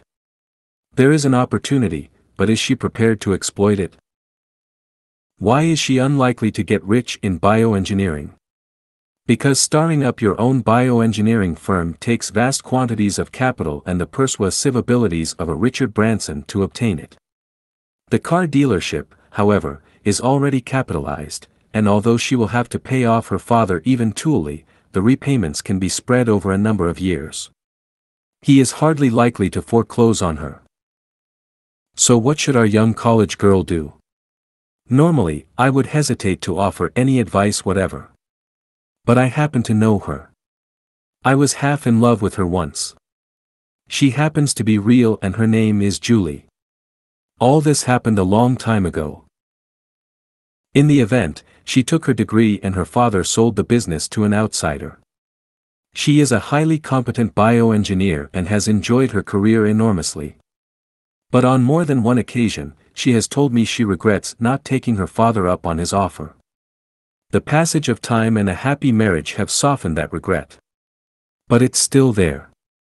It will always be, I think. What swung the balance was her fear of failure in such a public endeavor. Or, at least, an endeavor that felt rather public at the time. She was young. She was a woman. She was frightened that others, especially the male-dominated community of car sales firms, would laugh at her or criticize her lack of hands-on experience, even though she would have made an excellent sales manager. She was not prepared to grow a carapace or to risk the fear of public humiliation and say, "To hell with them. Let's go." Her decision still haunts her, if only from time to time. And it irks her to know that she will never be rich. It always irks intelligent people like Julie. And I can give you other examples. One of them is my mother. She will be furious, if she ever reads this, that I have mentioned her in such a book and such a context. But I know my mother well. I know beyond a shadow of a doubt that everything I have achieved I owe not just to care and love, but to her genes. She could have built herself a fortune had she wished. Her personality combines the resilience, the drive and the restless energy of so many people who become rich. Like her eldest son, for instance. And that resilience and restless energy was always there with my mother. As it was with me. Right from the beginning. But 60 years ago it was almost unheard of for a woman to act out such ambitions. Her parents would have been scandalized. Neighbors would have viewed such behavior in the most negative light imaginable. Had she failed, they would have nodded their donkey-like heads. And had she succeeded, horror of horrors, she would have earned their undying enmity. It just was not done for a woman to earn a fortune for herself, except, somewhat dubiously, as a movie star perhaps. Or a writer of crime novels. Single or newly married women from respectable families in the 1940s and 50s were actively discouraged from involvement in business except for a little light typing or serving in shops and department stores. Especially if they had children. Especially if they lived in the south of England. And this after they had helped to win a world war on the home front. But that was considered a vile aberration. Never mind that my mother had more brains in her little finger than half the twerps she worked for as an accountant. Why, women were not even allowed to sign a hire purchase form back then. They had to get their husband or their brother or their father to do it. There were 100 obstacles and hurdles in those days, visible and invisible, to keep women in their place, which was firmly believed to be on a pedestal before marriage and in the kitchen and nursery directly afterwards.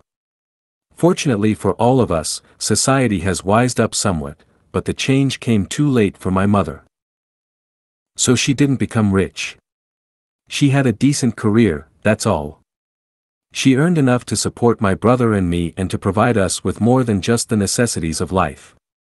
And she married again and became a pillar of the community. But I know that she could have done it, had she been prepared for the unpleasantness, the sheer nastiness that would have been unleashed upon her if she had chosen to say, "To hell with them. Let's go." It was not so much a fear of failure on my mother's pan, I believe, as a fear of upsetting the whole apple cart of the community in which she lived. Which is why so very few women from her generation, so very, very few, ever did do it. They cared very much about what their neighbors thought. And now she is an elderly, if formidable lady who quietly walks her dog along English country lanes. She knows all this, of course. And she, too, knows that she will never be rich, except through her eldest son. Which is a subtly different thing. To sum up then, if you wish to be rich, you must grow a carapace. A mental armor. Not so thick as to blind you to well-constructed criticism and advice, especially from those you trust. Nor so thick as to cut you off from friends and family. But thick enough to shrug off the inevitable sniggering and malicious mockery that will follow your inevitable failures. Not to mention the poorly hidden envy that will accompany your eventual success. Few things in life are certain except death and being taxed. But sniggering and mockery prior to any attempt to better yourself financially, followed by envy later, or gloating during your initial failures, these are three certainties in life. It hurts. It's mindless. And it doesn't mean anything. But it will happen. Be prepared to shrug it off. The Germans have a superb word for the secret, pleasure humans obtain from the misfortunes of others. It is Schadenfreude, from Schaden, meaning harm, from which we get the word shadow, and Freude, mean joy. Those of you who are definitely going to be rich will recognize it often enough in the faces and body language of idiots around you. It is the price you must learn to pay for any attempt to raise yourself in the world. And I suspect that was as true 10,000 years ago as it is today. Now comes the hard part. Before we really get started on getting started, I ask you to consider carefully the short list below. It is by no means comprehensive, nor will it be the last list in this book, but should you find yourself unable to measure up to even one of these initial demands, and I mean just then my suggestion is that you close this book and give it to a friend, or an enemy, depending on the degree to which you enjoy ironical gestures. If you are unwilling to fail, sometimes publicly, and even catastrophically, you stand very little chance of ever getting rich. If you care what the neighbors think, you will never get rich. If you cannot bear the thought of causing worry to your family, spouse or lover while you plow a lonely, dangerous road rather than taking the safe option of a regular job, you will never get rich. If you have artistic inclinations and fear that the search for wealth will coarsen such talents or degrade them, you will never get rich. Because your fear, in this instance, is well justified. If you are not prepared to work longer hours than almost anyone you know, despite the jibes of colleagues and friends, you are unlikely to get rich. If you cannot convince yourself that you are good enough to be rich, you will never get rich. If you cannot treat your quest to get rich as a game, you will never be rich. If you can dream, and not make dreams your master, if you can think, and not make thoughts you aim. If you can meet with triumph and disaster, and treat those two impostors just the same.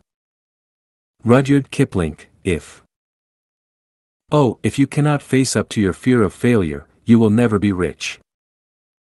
The truth is that getting rich means sacrifice. And the worst of it isn't always you that's doing the sacrificing. You must get used to that, or give up the quest. This is not a calling for the faint-hearted. There is no shame in turning away. After all, if everyone was prepared to make the necessary sacrifices, who would be left to work for my own companies? Quite apart from sacrifice, there is a last brutal truth to be confronted. If the fear of failure is holding you back, and it almost certainly is, then what strategies can be devised to set you free? No book, including mine, can do it for you. All I can do is alert you to the problem and suggest a course of action. Here is my suggestion. Think of this fear not as the King Kong of bogeymen, but as a mare. A nightmare. A mare, after all, is a horse. A horse can be tamed, bridled, saddled, harnessed and, eventually, ridden. Harnessing the power of such a creature adds mightily to your own. Thus the nightmare of prospective failure provides you with the very opportunity you are seeking. Not only does it restrain smarter people than yourself from becoming rich, and there can only be so many rich people in the world, it affords you the chance of increasing your confidence, both when you confront it and when you master it. For make no mistake, if you will not confront and harness this all too human emotion in one way or another, then you are doomed to remain relatively poor. You either get over it, go round it, go at it, mount it, duck under it or cozy up to it. But you cannot surrender to it. That way lies paralysis, prevarication, ignominy and defeat. After a lifetime of making money and observing better men and women than I fall by the wayside, I am convinced that fear of failing in the eyes of the world is the single biggest impediment to amassing wealth. Trust me on this. If you shy away for any reason whatever, then the way is blocked. The gate is shut, and will remain shut. You will never get started. You will never get rich. 4. The search until one is committed, there is hesitancy, the chance to draw back, always ineffectiveness concerning all acts of initiative and creation. There is one elemental truth, the ignorance of which kills countless ideas and splendid plans, that the moment one commits oneself, Providence moves all. All sorts of things occur to help one that would never otherwise have occurred.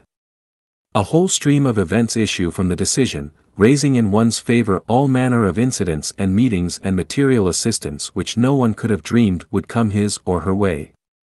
Johann Wolfgang von Goethe. Waiting for Godot, what do you want to be when you're grown up, is the dreaded, inane cry from well-meaning aunts and uncles to infant children. This morphs soon enough into anxious queries about examination results.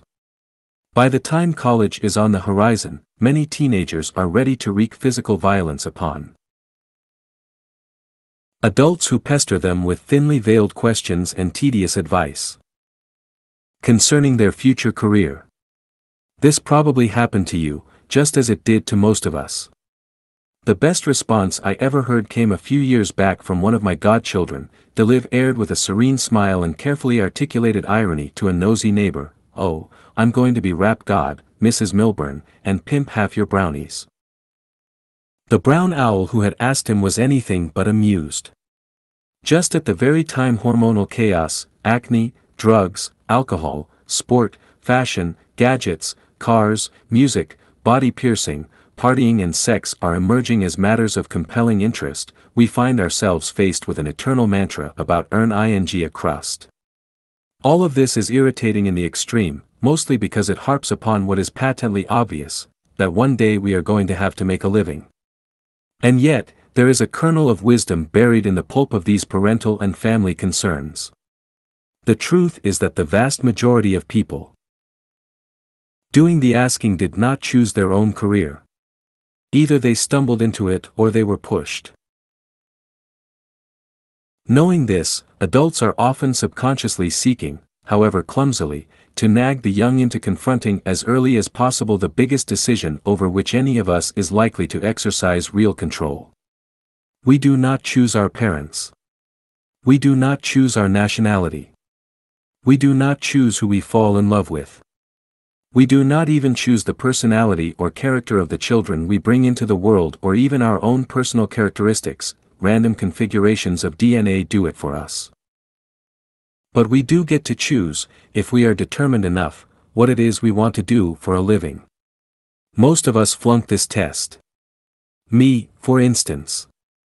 My career as an entrepreneur magazine publisher came about entirely by accident. If you had asked me when I was 18 years old what I would be doing for the next 30 years, I would have told you I was going to be one of the biggest R&B singers in the world. That didn't happen, and if I'm honest about it, I'm still a little disgusted with myself that I quit the dream so early. But, hey, I was getting tired of stealing food and bumming other people's cigarettes and not having the rent money.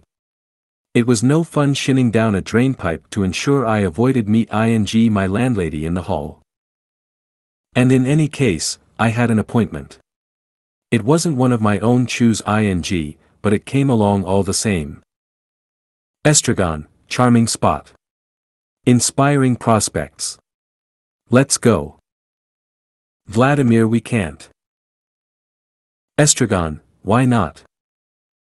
Vladimir, we're waiting for Godot. Samuel Beckett, waiting for Godot. Who never arrives. So is it such a terrible thing that the vast majority of us settle for what comes along rather than making a career plan and sticking with it? And how do you get to decide what career you might excel at anyway? Most parents and teachers reading this are not going to like my answer. It's this: none of it matters a damn if you want to get rich. This is not to say that the search is not important to young people.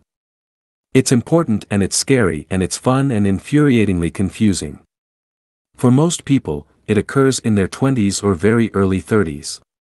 For a small number, the search is over by their teens, either because they have a shriekingly obvious talent or because they have already spent too many hours hanging out in the wrong company.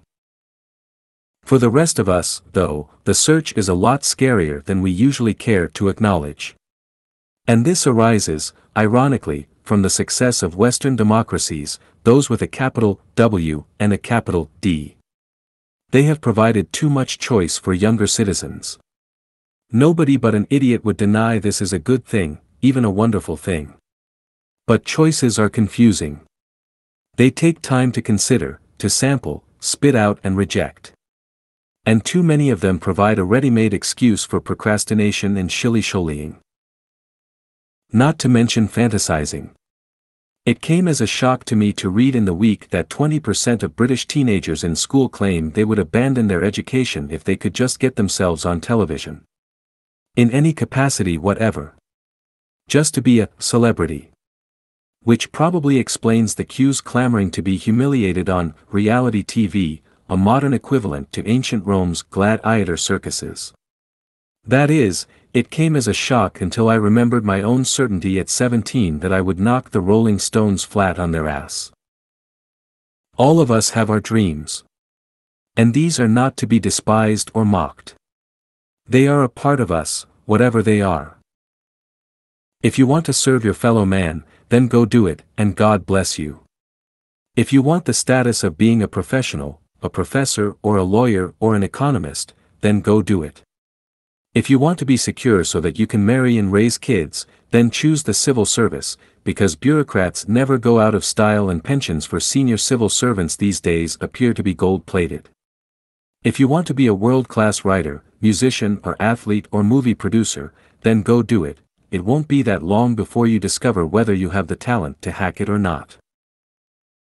In other words, if you feel absolutely moved towards a particular vocation, then that's exactly where you should head. But be aware that if you want to make huge sums of money, then earning a living by slowly swarming up the greasy pole is rarely the way to do it. For a start, the salary begins to have an attraction and addictiveness all of its own. A regular paycheck and crack cocaine have that in common. In attain, and more to the point, working too long for other people can blunt your desire to take risks. This last factor is crucial, because the ability to live with and embrace risk is what sets apart the financial winners and losers in the world. If you want to be rich, you are not looking for a career, except as a launch pad or as a chance to infiltrate and understand a particular industry. A job for the rich in training is merely something to keep you ticking over, to put food on your plate and wine in your glass. Additionally, it will provide excellent training in man management and negotiation skills, it will supply inside market information, above all, it will act as a salutary reminder of what happens to 99.99% of your colleagues, the ones who buy lottery tickets and dream of becoming rich but who haven't a hope in hell of achieving any such thing. Sounds pretty arrogant and selfish, doesn't it? Not exactly playing the game, or exhibiting what a human resources manager would call a constructive team attitude. But then, who ever heard of a rich human resources manager? Right. Neither have I. And, in any case, if you do the thing right, there is no reason why such a manager need ever know or care. So if you want to be rich and you are in the search phase of your life, then get used to one thing. You are not part of a team, although you may have to pretend you are. To put it more politely, you may have to adopt the idea of teamwork, for the time being, to help yourself understand better how individuals, departments, companies, or industries function. You should certainly do so enthusiastically and conscientiously. But in your secret heart, however hard you work, and if you want to be rich, work a damn sight harder than the punk next to you is the only sensible option. You must not be deceived. Working for others is a reconnaissance expedition, a means and not an end in itself. It is an apprenticeship and not a goal. You should have no long-term, or even medium-term, requirements of the first 2 or 3 companies you work for.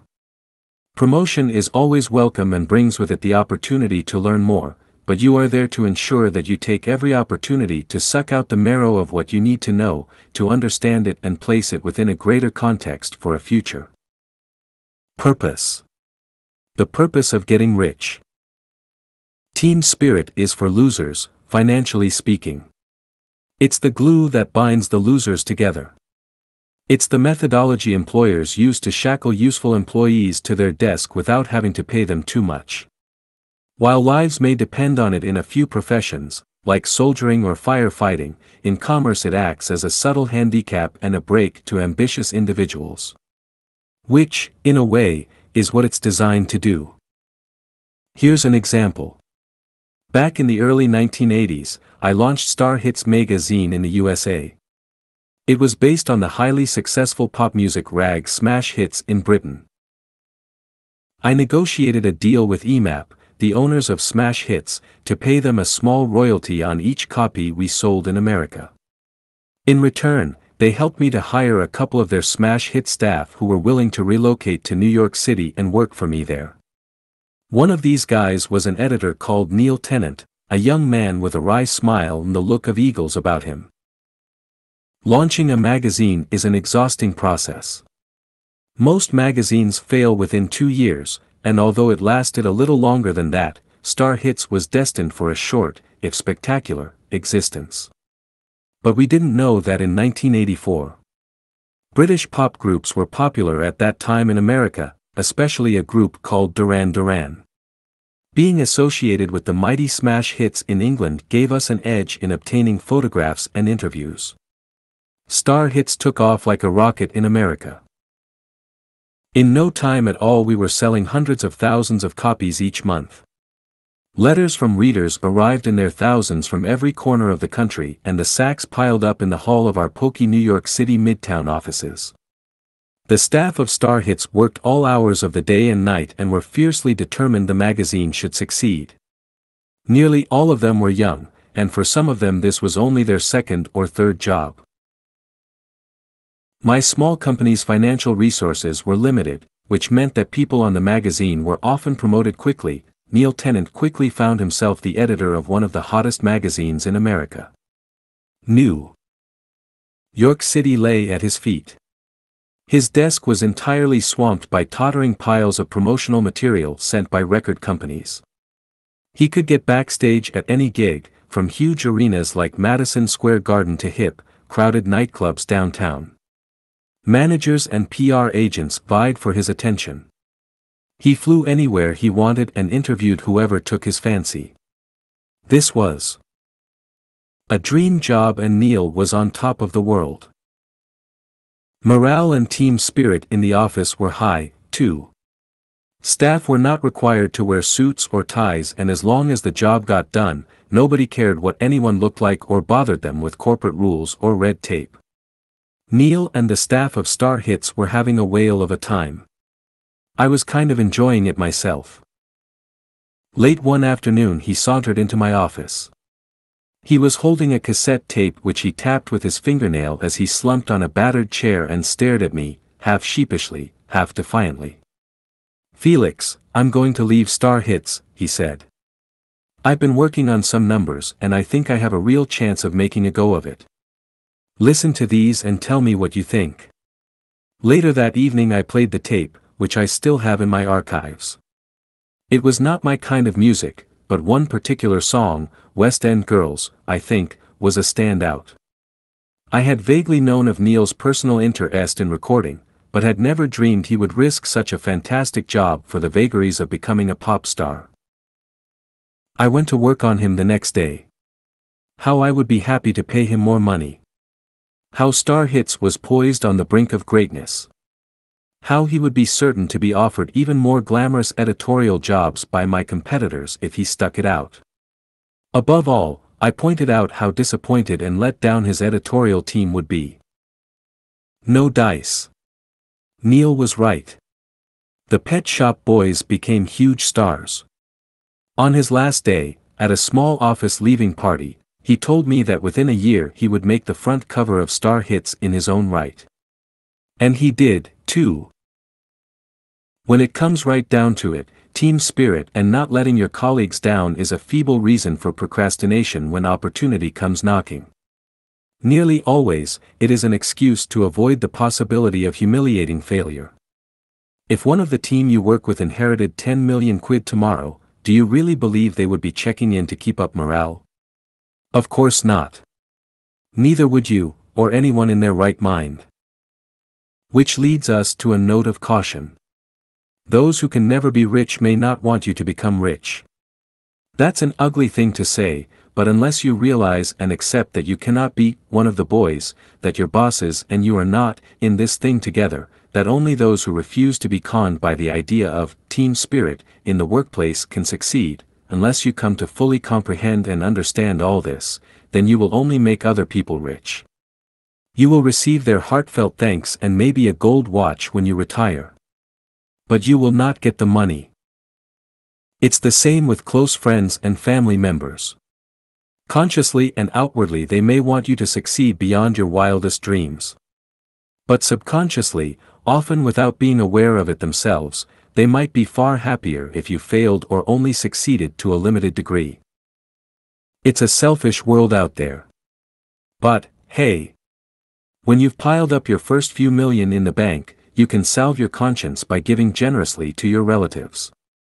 Or by promoting young managers and waffling on to them about team spirit in your own business. Not that the brightest of them will believe you for a moment. They're the ones you promote fastest, by the way. What else is there to consider during the search? Some industries are more enticing and glamorous than others. Some require huge investment to get off the ground and some can be made to work in an attic or a garage. And some are growing while others are in decline. Should you choose only to work in glamorous, growing industries? Where is the most opportunity to be found? First off, forget glamorous. One of the richest self-made men I know digs holes in the ground to dispose of household waste. That's not how his company describes itself in its annual report, but essentially that is what it does, along with building incineration plants. Glamorous? No.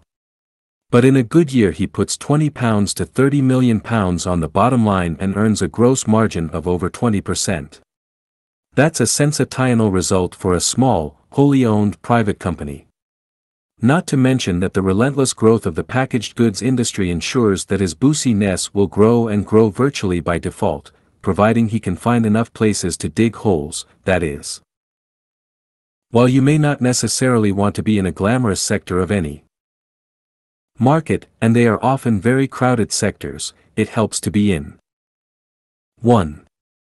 Swimming with the ride rather than against it, so to speak. A swelling tide raises all boats, including yours. On the other side of the glamorous coin, very few of those who want their picture on the front cover of Vogue, or wish to become a movie director or to run the coolest PR company in the world, get to achieve anything. The reason is obvious. The laws of supply and demand are absolute, and they apply not only to commodities, but to people. Too many people want to make a blockbuster movie and live in Beverly Hills. Not enough people want to dig holes. New or rapidly developing industries, whether glamorous or not, very often provide more opportunities to get rich than established sectors. The three reasons for this are availability of risk capital, ignorance, and the power of a rising tide. Investors are drawn to emerging industries in the hope of making a fast buck. To get rich, you will need capital, and to acquire capital you need to be where loose capital is searching for a home. In addition, the combination of ignorance and misconception that surrounds any new market or technology works in your favor. If you are quick at grasping concepts and jargon, you become an instant expert. The owners of capital love experts. Finally, the power of a rising tide masks many startup difficulties, putting individuals and small companies on a more even footing with conglomerates and established operators, for a while, at least. I've had personal experience of this craziness. Back in the late 1970s I knew nothing of personal computers. And I mean, literally, nothing. The only PC I had ever seen was built by a nerd from a kit. It appeared to allow the nerd and his fellow nerds to play a pathetic video game called Pong. On top of that, it permitted like-minded nerds to converse with each other in a jargon beyond the understanding of non-nerd mortals. To sum up, PCs were for trainspotters. This was not exactly promising ground for an entrepreneurial publishing company. Even so, the enthusiasm of these nerds and of science journalists in the mainstream press concerning the potential of personal computers was growing. To cut a long story short, and a story which has still not ended 30 years later, my tiny little company became instant experts on personal computing. We launched magazine after magazine on the subject, both trade and consumer-based, and established several exhibitions. Our acquisition of apparent expert knowledge, together with all our new launches, bred respect among our vendors, primarily paper merchants and printers. They vied to offer us far better credit terms than they would normally have considered offering. This provided me with desperately needed capital to expand. As magazine publishers, we could not hold a candle to our bigger rivals, and no one knew this better than they. But at least we appeared to know what we were doing, which in turn attracted editorial talent who really did know. Better still, the tide of personal computing technology rose high, higher than anyone could have predicted, and it rose quicker than anyone had thought possible. Here was the power of a new market at work. By the time our bigger rivals were comfortable enough to launch against us, a hesitation resulting from ignorance, the tide had carried us beyond the reach of their big guns. New capital, ignorance and a rising tide had done the trick. In this instance, the search had paid off in spades. As a general rule of thumb, then, growing industries with relatively low startup costs offer more opportunities for those who want to get rich than declining industries, or those that require huge startup investment. This is not an ironclad rule, however. While magazine and newspaper sales have been in slow decline in the Western world for decades, this declining industry is where I made a great deal of my own money. More important than any particular industry are the sectors within each industry. A sizable fish in a growing sector, however small, is more attractive to prospective purchasers and investors than the same size fish in a diminishing or static pond.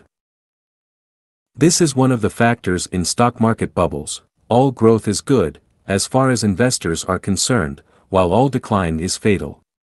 I happen to believe that such sentiments are flawed. But what I believe is immaterial. It's what the providers of capital believe that counts, no matter how illogical. After all, what are banks and venture capitalists but usurers who offer you an umbrella when the sun is shining and snatch it away the instant a few rain clouds appear? Ah, the old jokes are the best jokes. I do know of a few examples of self-made multimillionaires from static industries, especially in commodities, publishing and precious metals, who were lucky enough to persuade banks and venture capitalists to back them with millions of dollars. Of course, this means that they rarely remain in control of their own destiny. Capitalism demands that whoever takes the most financial risk calls the piper's tune. The biggest rewards go not to those individuals who came up with the idea, nor to those individuals who built the empire. They go to those entities or individuals who funded the enterprise and own the most stock. Always bear this in mind during the search. This is the system you are pledged to both join and beat. To join because you need to get rich. And to beat because you have insufficient capital. Either by appearing to join those who will financially back you, while hold ing on grimly to every piece of stock you can, or by piecing together just enough success to borrow enough money to grow without disposing of your sacred shares. See Chapter 12, Ownership. Ownership. Ownership. Depressingly, the only way for a startup entrepreneur to succeed is often to part with equity in return for an infusion of capital. But never forget that no matter what promises or verbal guarantees you receive from investors during the search, the issue will eventually come down to control. And control, even by a single % of the shares of a business, the fabled 51 to 49% split, is often the be-all and end-all of the game. See Chapter 6, Obtaining Capital. Whoever controls a business can force its sale. Whoever controls a business can implement a merger. Whoever controls a business can fire you. Whoever controls a business, even by a pitiful 1%, is likely to take a great deal more money out of it than the minority shareholders. Remember, too, that in both private and public companies, not all shares are necessarily equal either in voting power or financial value. Choosing a growing industry or growing sector of a static industry can free you from such financial control freaks. To gain control of a company, investors often pay well over the odds. However, those still clinging to the residue, even though they are protected from oppression by the majority shareholder in law, rarely see equal value when all is said and done. For a minority shareholder who helped found a company, this can be a bitter pill to swallow. They may even have sold some of their shares to ensure the company's viability, only to discover that having won such a battle, they have lost the war. This is especially true in startups, and even more true in startups that do not require substantial capital investment. While engaged in the search yourself, spare a thought for the software giants of today, most of which were founded in basements, spare bedrooms and garages a quarter of a century ago. They went through the search themselves. The search for a niche. The search for funding. Once upon a time, the chance was there, for those who could see it, to get in on the ground floor of this potentially huge industry. To most of the geeks and nerds who slaved away creating primitive operating systems and applications, for which there were no known uses, 1 or 2 percentage points of their tiny companies appeared to them to be, literally, neither here nor there. Few inventors or creative types make very good managers or businessmen, in case you hadn't noticed. But today, those 1 or 2 percentage points would be worth hundreds of millions of dollars in hard cash. Inch by inch, share by share, the nerds diluted to gain capital to expand and survive. Eventually, the majority of them lost control of their tiny companies. Many became salaried employees of the company they had helped to found. Much depended on whether they lost control prior to or after a public stock offering, but we needn't go into that here. Just a few, a very few, held on to enough stock to become immensely wealthy.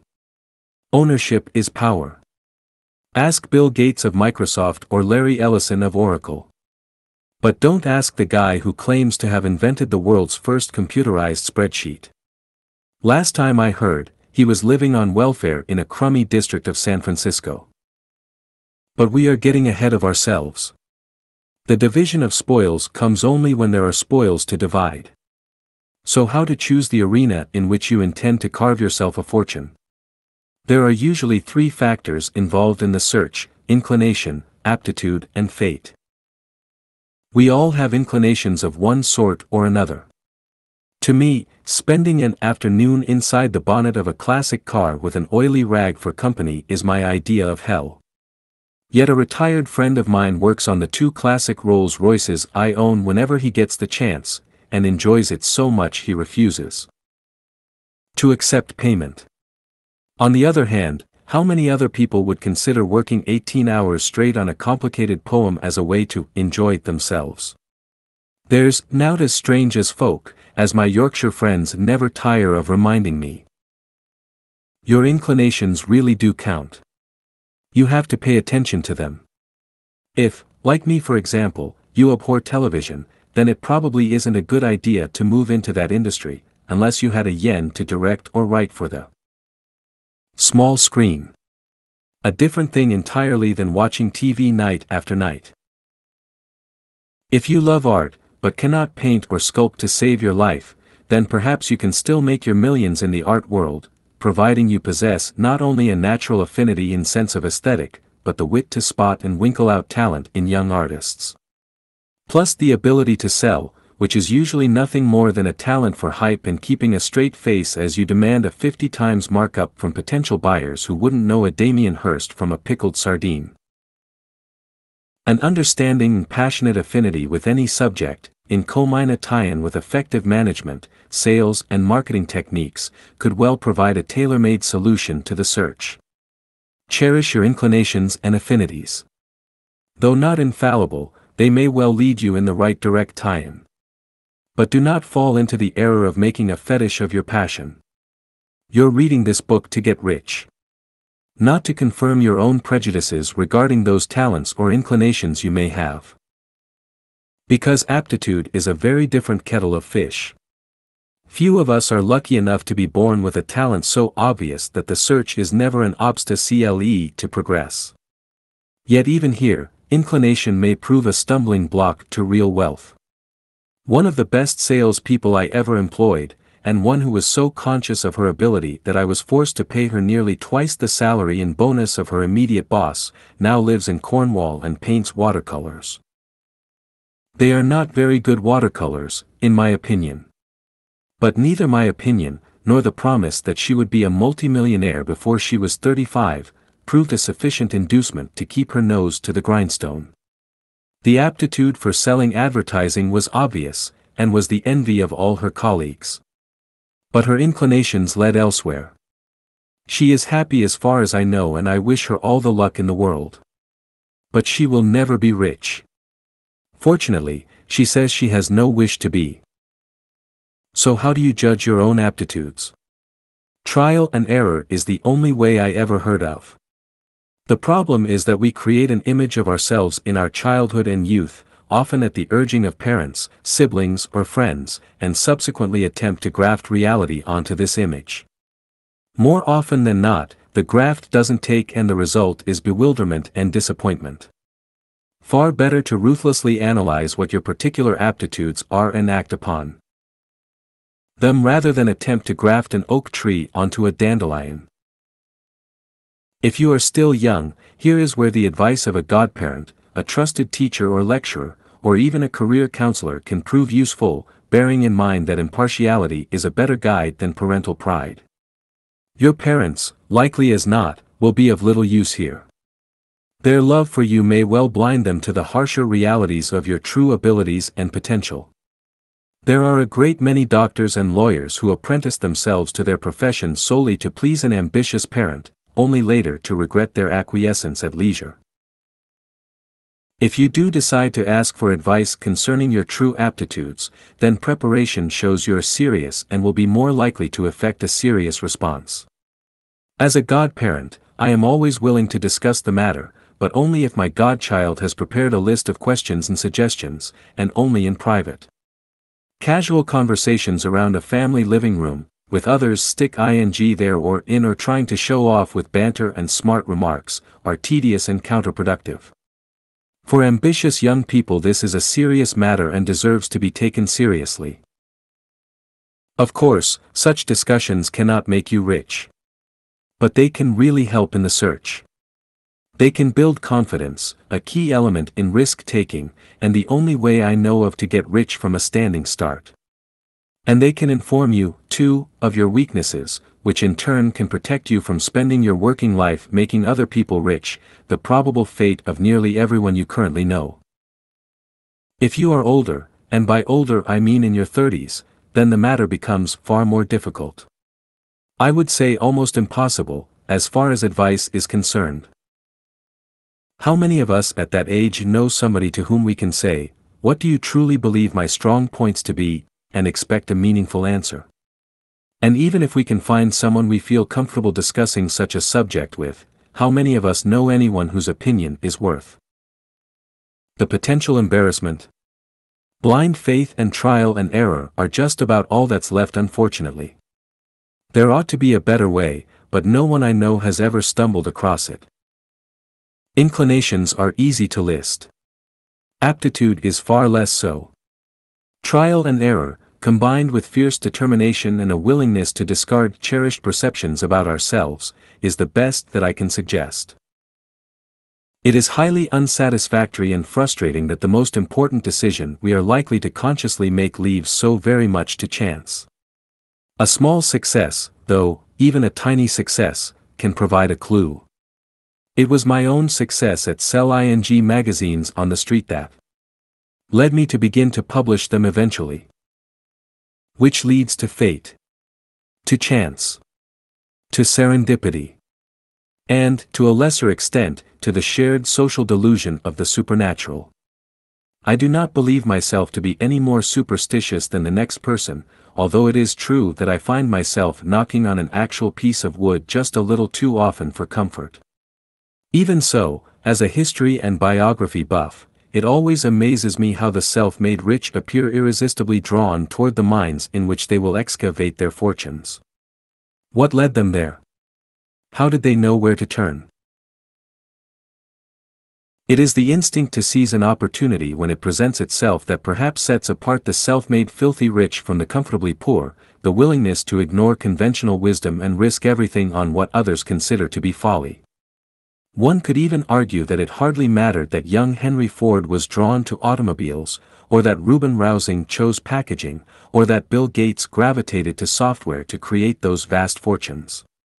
I would be open to persuasion that had their roles, and the century in which they lived, been reversed, they would have done just as well and raised themselves every inch as high from the common herd financially.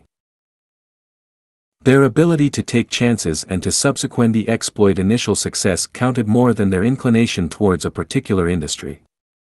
Their execution of a strategy trumped the subject of their obsession. Luck. Fate. Chance. Although I am reluctant to even write these words, without them, it appears, nothing can be done. See Chapter 10, a few words about luck. While it infuriates me to admit it, there are just too many people I am acquainted with who appear to draw bad luck to them for this not to be so. If the influence of luck is a delusion, then all I can say is that the delusion is virtually universal. The filthy rich are not gods. They are men and women who put on their underwear in the morning pretty much as you do. It is true that they were in the right place at the right time and did the right thing. The difference is that in some way they placed themselves in fate's way, then grasped her by the forelock as she sprinted past. Lady Luck is bald behind, says the old proverb. To put it less fancifully, they rear lucky in the search and skillful in their follow-up. Boldness helped. Conquering fear of failure helped. Persistence helped. But, without some luck, no one can get anywhere in the search to discover the exact arena in which to do battle, the arena that suits an individual's aptitudes and inclinations.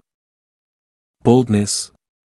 The most successful generals or admirals in military history shared one characteristic: they were willing to ignore orders and risk utter disgrace in order to exploit rapidly changing circumstances. When the chance came, they recognized an opportunity, weighed the odds swiftly, and placed their lives and careers on the line to snatch a victory. Not to mention the lives and careers of those around them. The three great quotes concerning luck for me are these. Luck is preparation multiplied by opportunity. Seneca, Roman philosopher. The harder I practiced, the luckier I got. Gary Player, golf champion. Luck is a dividend of sweat. Ray Kroc, McDonald's founder. Fortune favors not just the brave but the bold. Boldness has a kind of genius in it, as Goethe pointed out. It can lead to complete failure and defeat, because conventional wisdom often proves to be at least wisdom of a kind. But should boldness succeed, should the chance be seized and sufficiently well executed, then success will surely lead to glory. All around us, every day, opportunities to get rich are popping up. The more alert you are, the more chance you have of spotting them. The more preparation you have done, the more chance you have of succeeding. The more bold you are, the better chance you have of getting in on the ground floor and confounding the odds. The more self-belief you can muster, the more certain will be your aim and your timing. And the less you care what the neighbors think, the more likely you are to take the plunge and exploit an opportunity. Here is the key, then, in the search. Whatever your inclinations, your aptitude, your abilities or your preferences, never shrink when opportunities arrive. If you have weighed the odds and find yourself convinced, ignore the protestations of sensible people and their conventional caution. Seize Lady Luck by the forelock and hang on for your life. More men and women have become rich by this single tactic than all the best-laid plans of mice and men guided by plotting strategy. Chances come to everyone in life, in all shapes and sizes, often disguised, and more often radiating risk and potential humiliation. Those who are prepared to analyze the risk, to bear the humiliation and to act in deadly earnest, these are the lucky ones who will find themselves, when the music stops, holding a potful of money. But then, in reality, they made their own luck. They never stopped searching. Perhaps they spent months or even years searching in the wrong place. Or possibly they hit upon the object of their search at the first attempt. No matter. Having found what they needed where they needed it, and having done what they judged needed doing, their search is over. And it is they who will become rich. 5. The fallacy of the great idea. Between the idea and the reality. Between the motion and the act falls the shadow. T.S. Eliot, The Hollow Men. I've just had this great idea. The novelist and poet Vladimir Nabokov may have been coming it a bit high when he told an interviewer in the mid-1960s that great ideas are hogwash and that style and structure are the essence of a book. In the real world, at least, ideas are not hogwash. But they are very unlikely to make you rich on their own.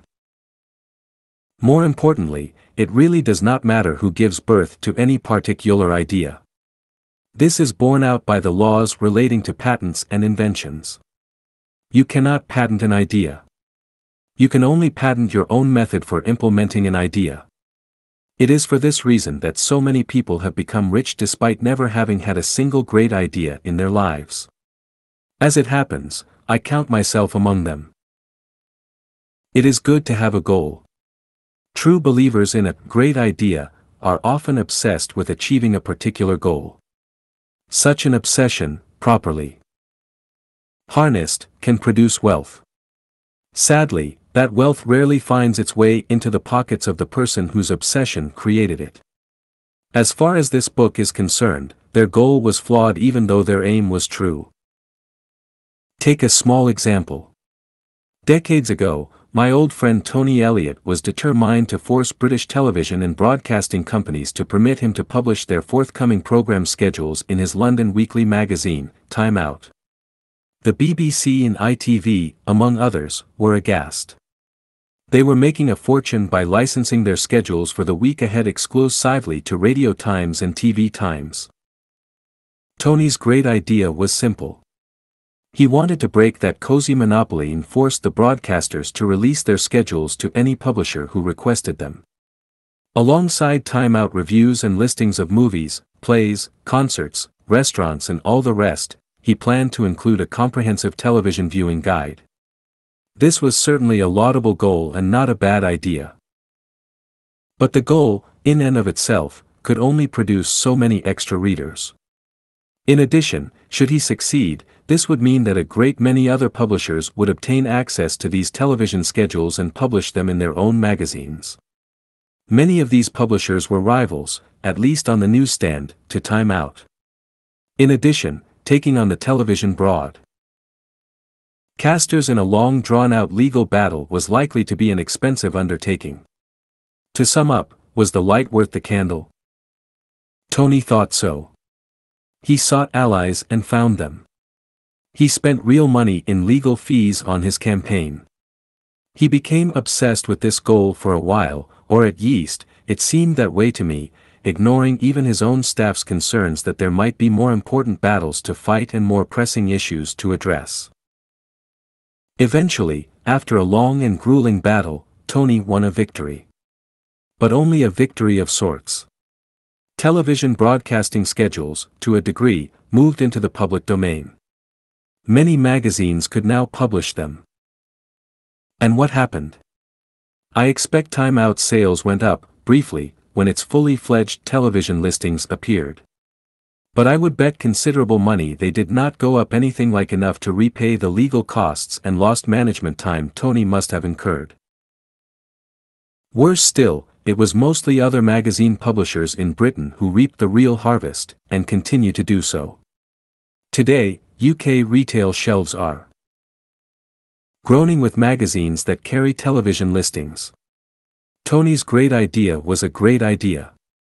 But it proved to be an even better idea for other publishers.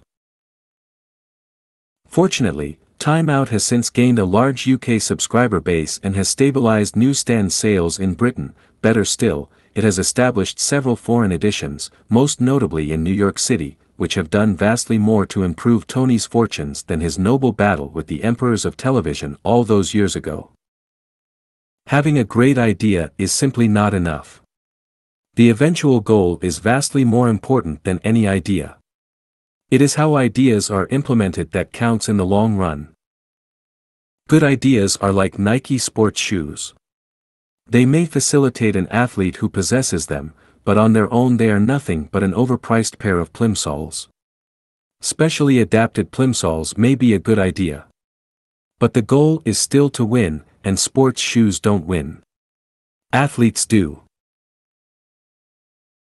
And yet I have lost count of the number of men and women who have approached me with their great idea, as if this, in and of itself, was some passport to instant wealth. The idea is not a passport. At most, it is the means of obtaining one. Ray Kroc, of McDonald's fame, did not invent the idea of fast food. Humans have been stuffing their face on the run since the dawn of history. His genius was merely to recognize this fact and implement a simple 5-point plan: standardize the food and prices, franchise the outlets, produce the food swiftly in clean surroundings, offer value for money and market the whole shebang relentlessly. Easy to state, hard to implement. And it flew in the face of all conventional wisdom concerning the sale of fast food at the time. But it was the implementation of this plan that turned a 52-year-old milkshake mixer salesman with diabetes and asthma into a billionaire. Every clement of his plan had been discovered years before. There were thousands of fast food outlets in the USA at the time, including a few owned by the McDonald brothers, from whom he purchased his own outlets. Yet it was Kroc's McDonald's that emerged as the ultimate market leader, not just because of a great idea, but through unremitting sweat and adherence to core principles. Personally, I despise fast food, and consume it only when there is no alternative. But Ray Kroc's story remains a testimony to the ability of an entrepreneur to change the face of an industry, and make himself very rich in the process. There is another side to the subject of ideas in commerce. Stealing them. Or to put it more pleasantly, emulating them. The error of failing to emulate a winning idea pervades every industry at all levels. Mainly this is due either to indolence or to folly. Of indolence, no more need be said. The folly, on the other hand, often takes the shape of a peculiar affliction, known colloquially as the "it wasn't invented here" syndrome. I would place this affliction very high on the list of reasons preventing individuals and companies from achieving major success. Why people should be loath to emulate success is a matter for psychologists. The fact that they do is a matter of fact.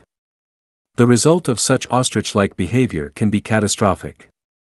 As I discovered to my cost. Dennis Publishing had been involved in magazines featuring computer and electronic games from their beginnings in the 1980s. We had competitors, of course, but we were certainly a big part of the UK market.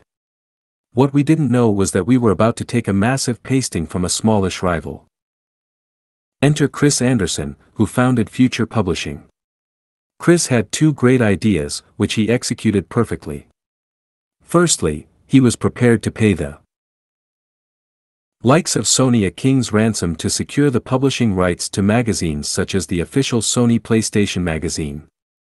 Secondly, he put his magazines in a bag and also popped into the bag a playable electronic game. All this meant that Future's magazines were more expensive to produce than their competitors and more expensive on the newsstand. It also meant that Future Publishing did not own such magazines themselves. The intellectual property rights were licensed from the hardware manufacturers. In the end, the official Sony PlayStation magazine did not belong to Chris. He was just the publisher. The thought of publishing a magazine I did not own was off-putting to me. Nor was I that keen on handing over millions of dollars in advance to huge companies like Sony or Sega. Thus Dennis Publishing stuck to Product ing unofficial magazines in the games market. Sounds smart, right?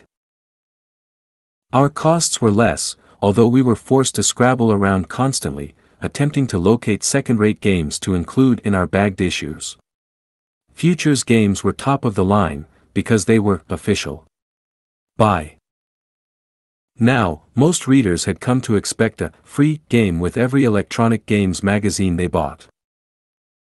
The result was predictable. Future Publishing wiped the floor with Dennis Publishing in the computer and electronic games magazine market. Readers didn't care about the magazine. They cared about the free game in the bag. Manufacturers of games were reluctant to allow us to buy their games to put in our bags, because we published only unofficial titles. In essence, the market was a monopoly and Dennis Publishing had backed the pirates and lost. In the end, we sold those few Dennis Publishing Games magazines that we had not already folded to Future at fire sale prices. Well, maybe not fire sale prices, but nothing like as much as I would have wished to receive. They had pasted us, and we deserved to be pasted. And yet, this process took years. Year after year, we plugged away attempting the impossible. We invested heavily on the internet and produced a successful games portal, which we also sold to Future. The Dennis Internet Games portal was more successful than our magazines. Why? For the simple reason that we were not fighting with one hand tied behind our back, as we were on the newsstands with the official versus non-official brand ing. On the internet, at least, we were not perceived as pirates. It wasn't that Dennis wouldn't fight, or that we lost heart. But we were not prepared to emulate Future and invest the money to acquire official licenses ourselves. Even when we did try with a later games platform, Microsoft's Xbox, our rivals were smart enough to pay way above the odds to shut us out of the market. Future's template was there. Their success was obvious. Dennis had the financial resources, or could have borrowed them at a pinch. But we hated to admit that we were wrong, and by the time we had come to grips with our idiocy, Future had signed up virtually all the official games magazine publishing rights that mattered. Even today, I shudder at the thought of the wasted blood, sweat and treasure we expended on our games magazines. Dennis Publishing failed in the electronic games market because we would not, and later, could not, emulate a winning idea. My managers argued, both at the time and in hindsight, that the licenses themselves were immensely difficult to obtain and that Sony's dominance precluded success. Once Future had obtained it. All this may be true, but why then did we continue battling what amounted to a monopoly for so long in the same old way? The answer is that we found it repugnant to admit that Future had hit upon the right idea and that we had refused to emulate it. What I should have done was to have taken my best men and women in the company and send them to Japan, Europe or America. Or anywhere where Sega, Sony and Microsoft and the rest would agree to meet with us. We should have wined, dined and cozied up to them. We should have searched for another vehicle via which the popularity of such games could be exploited. If no other vehicle could be found, we should have tried trumping Future's offers worldwide. Cash is a great persuader. If this wouldn't fly, we should have exited the market. We did none of these things, in any meaningful way, and we paid the price. We were pasted because we refused to emulate. On a less painful note, let's take a look at what happens when you are prepared to emulate an idea and execute it brilliantly. In May 1994, Britain's largest magazine publishing company, IPC, launched a magazine for young men called Loaded. This was the brainchild of its editor, Jarns Brown. How Brown had persuaded the suits at IPC to permit this stroke of genius remains a mystery, although I can personally testify to James's powers of charm and persuasion in a clinch. Loaded was the first of the so-called lad magazines and its success created a new genre, simultaneously threatening old guard titles like Esquire and GQ while racking up colossal newsstand sales.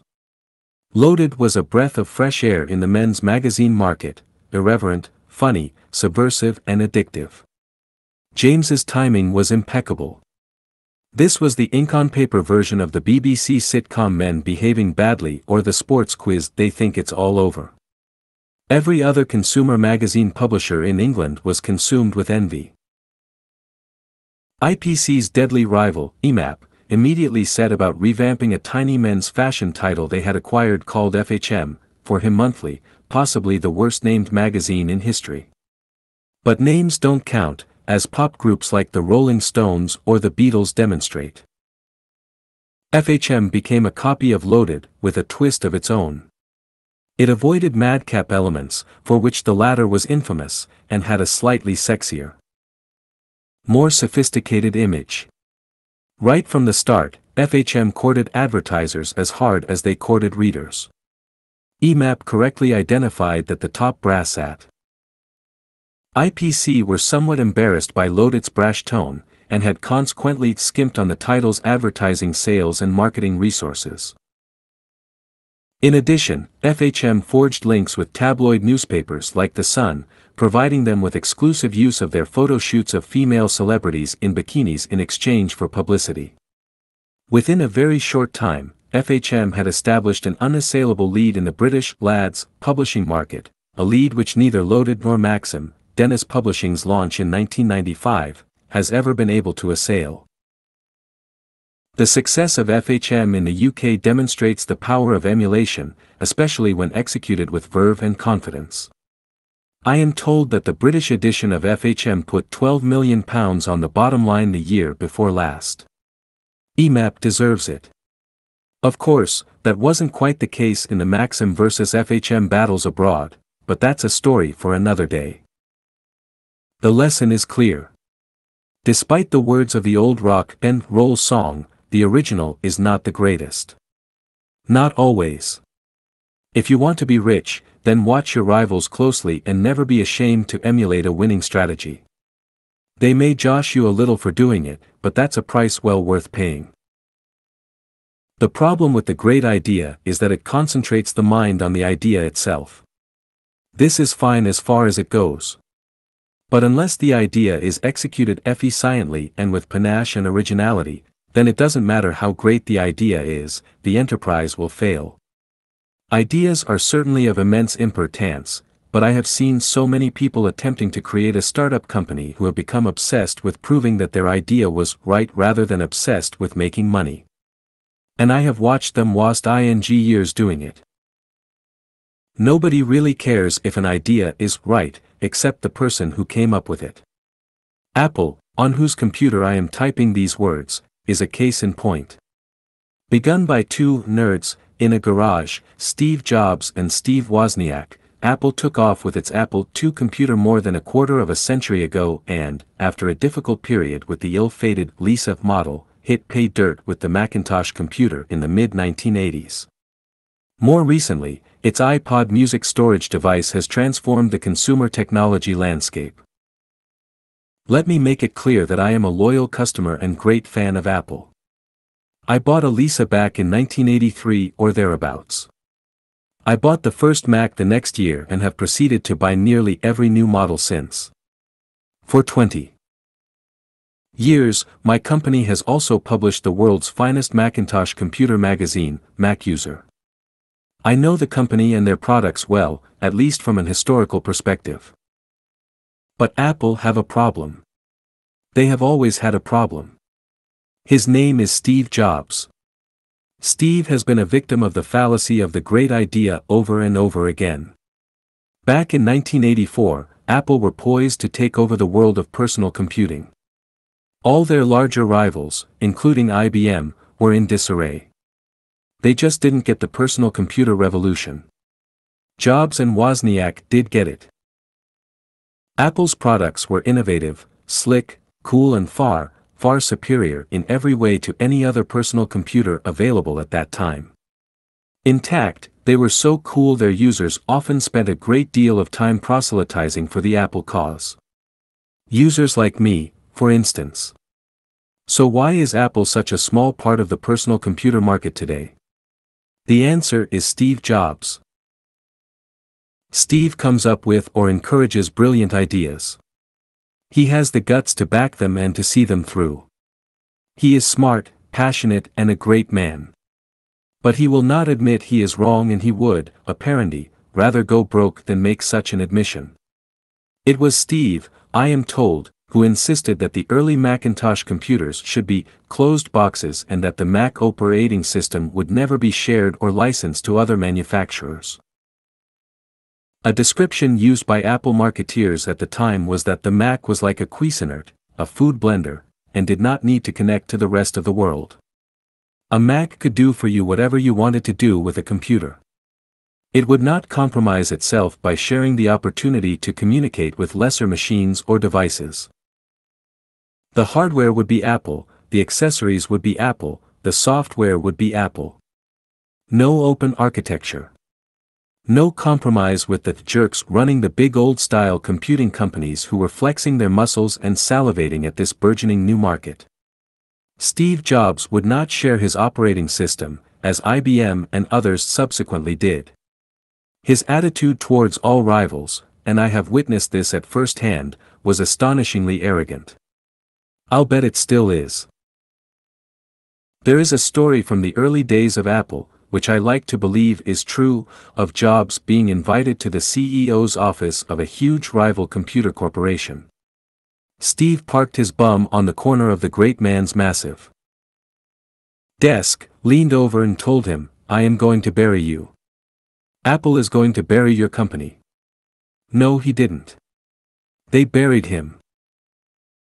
This arrogance, and belief that only his, or his company's, ideas are right, is the dark side of the fire that has driven Apple up and down a financial roller coaster for nearly 30 years. Jobs is the savior of the company. Jobs is also a man who appears to be enthralled to what he sees in a mirror. It is not true that there is a large sign on Steve Jobs' desk at Apple which reads, My Way or the Highway, but the fact that so many people believe there is such a sign tells its own story. Apple's innovations and ideas, as well as its corporate arrogance, are a legend in the computer industry. Those ideas, and their eventual execution, are often world beaters. But an idea is not enough. It is never enough. And even its successful execution as a piece of technology is not enough if the company refuses to join with the rest of the world and its own customers in cooperative exploitation. Even Apple's iPod, a stunning technological and marketing achievement, is designed to keep the rest of the world at bay. To get songs downloaded onto an iPod, you have to go to the Apple Music Store on the internet. No other source of music, officially, connects with an iPod. Why? Because it is, my way or the highway. It is classic Steve Jobs. Just as he did 2 decades ago, I predict that Steve Jobs will take his company to the top of the share price mountain and then race downhill with them under an avalanche of lesser rivals and mortals who will conspire to connect with each other and thieve Apple's customers. If it wasn't so tragic, it would be hilarious. The story of Apple is a morality tale, a tale of the great idea wrapped in the passion of one man. Once Steve Wozniak had departed, wrapped in a ball of arrogance, wrapped again in a shell of marketing genius. It's great theater. It makes for wonderful stories in financial newspapers and technology websites. It is a joy to behold for those who know the historical context. But it is nor smart business, except in the short term, before lesser men have caught up. And except for Steve Jobs. Without Jobs, Apple could never have risen from obscurity to become a world-class brand. But with Steve Jobs, Apple will always attempt to mold the universe to fit Steve's vision of Apple, and will pay the price again and again. Lesser companies and men will filch their ideas, connect, and beat Apple at its own game. Steve Jobs is not a monster. He is an all-American maverick and a world-class marketing genius. But until a man or woman as powerful as he is arrives at Apple, over his dead body, who is determined to break the cycle he has indulged in for so many years, Apple will remain merely an icon of awe. It will not become a company of the size that truly could, and should, bury monsters like IBM. So if I believe all this, why do I use Apple computers? I use them because they are better computers. Far better than any other personal computer available on the planet. And because I was in at the beginning and still feel in myself the incredible excitement that Wozniak and Jobs stirred in what they called the rest of us. I am still one of the rest of us and will remain loyal to Apple products. In my heart of hearts, too, I wish Steve Jobs and Steve Wozniak had buried their corporate rivals. But then, I was always a sucker for the underdog. As for Mr. Jobs himself, you should understand that the character flaws I have harped on about in the preceding paragraphs, if flaws they are, have made him an insanely rich man. Far, far richer than I could ever hope to be. His Pixar film animation company has been extraordinarily successful and has now been purchased for nearly $7 billion, yes $7 billion, by Disney. Steve is the majority shareholder in Pixar. He has now become the biggest stockholder in Walt Disney's old media monster. Not bad for a guy with character flaws who started in a garage, eh? Let us hope he helps revive the fortunes of that venerable old beast. Even so, beware of the great idea. You must encourage great ideas and search for them diligently. But either you control and develop such ideas or the ideas will come to dominate your waking thoughts. And that would not be such a great thing. Not unless you are Steve Jobs. I just took a break and went down to a local bar to watch the sunset and sink a few beers. There, I was foolish enough to mention this chapter, the fallacy of the great idea. A wise gentleman on the barstool next to me, who has stewardship of more money than I will ever think about, reminded me of the phrase attributed to the American philosopher and poet, Ralph Waldo Emerson. If a man write a better book, preach a belter sermon, or make a better mousetrap than his neighbor, though he build his house in the woods, the world will make a beaten path to his door. There's the power of a great idea, Felix, he smiled. Not so, I countered. The operative verb is make. It is not think up, or dream up. It is make. The idea would be worthless, no one would beat a path to any door, unless they heard that the mousetrap had been made. I read that Google, the tremendously successful internet search engine in America, encourages certain staff to spend 20% of their working time developing their own pet ideas. It will be interesting to see how this plays out. Google raised so much money upon its flotation on the stock market that many Google employees became millionaires overnight. Will such millionaires, with a PhD in computer engineering, be content to make Google even more money? Or will they strike out on their own? Will there be lawsuits relating to exactly where a particularly successful idea was developed? It will be fascinating to see.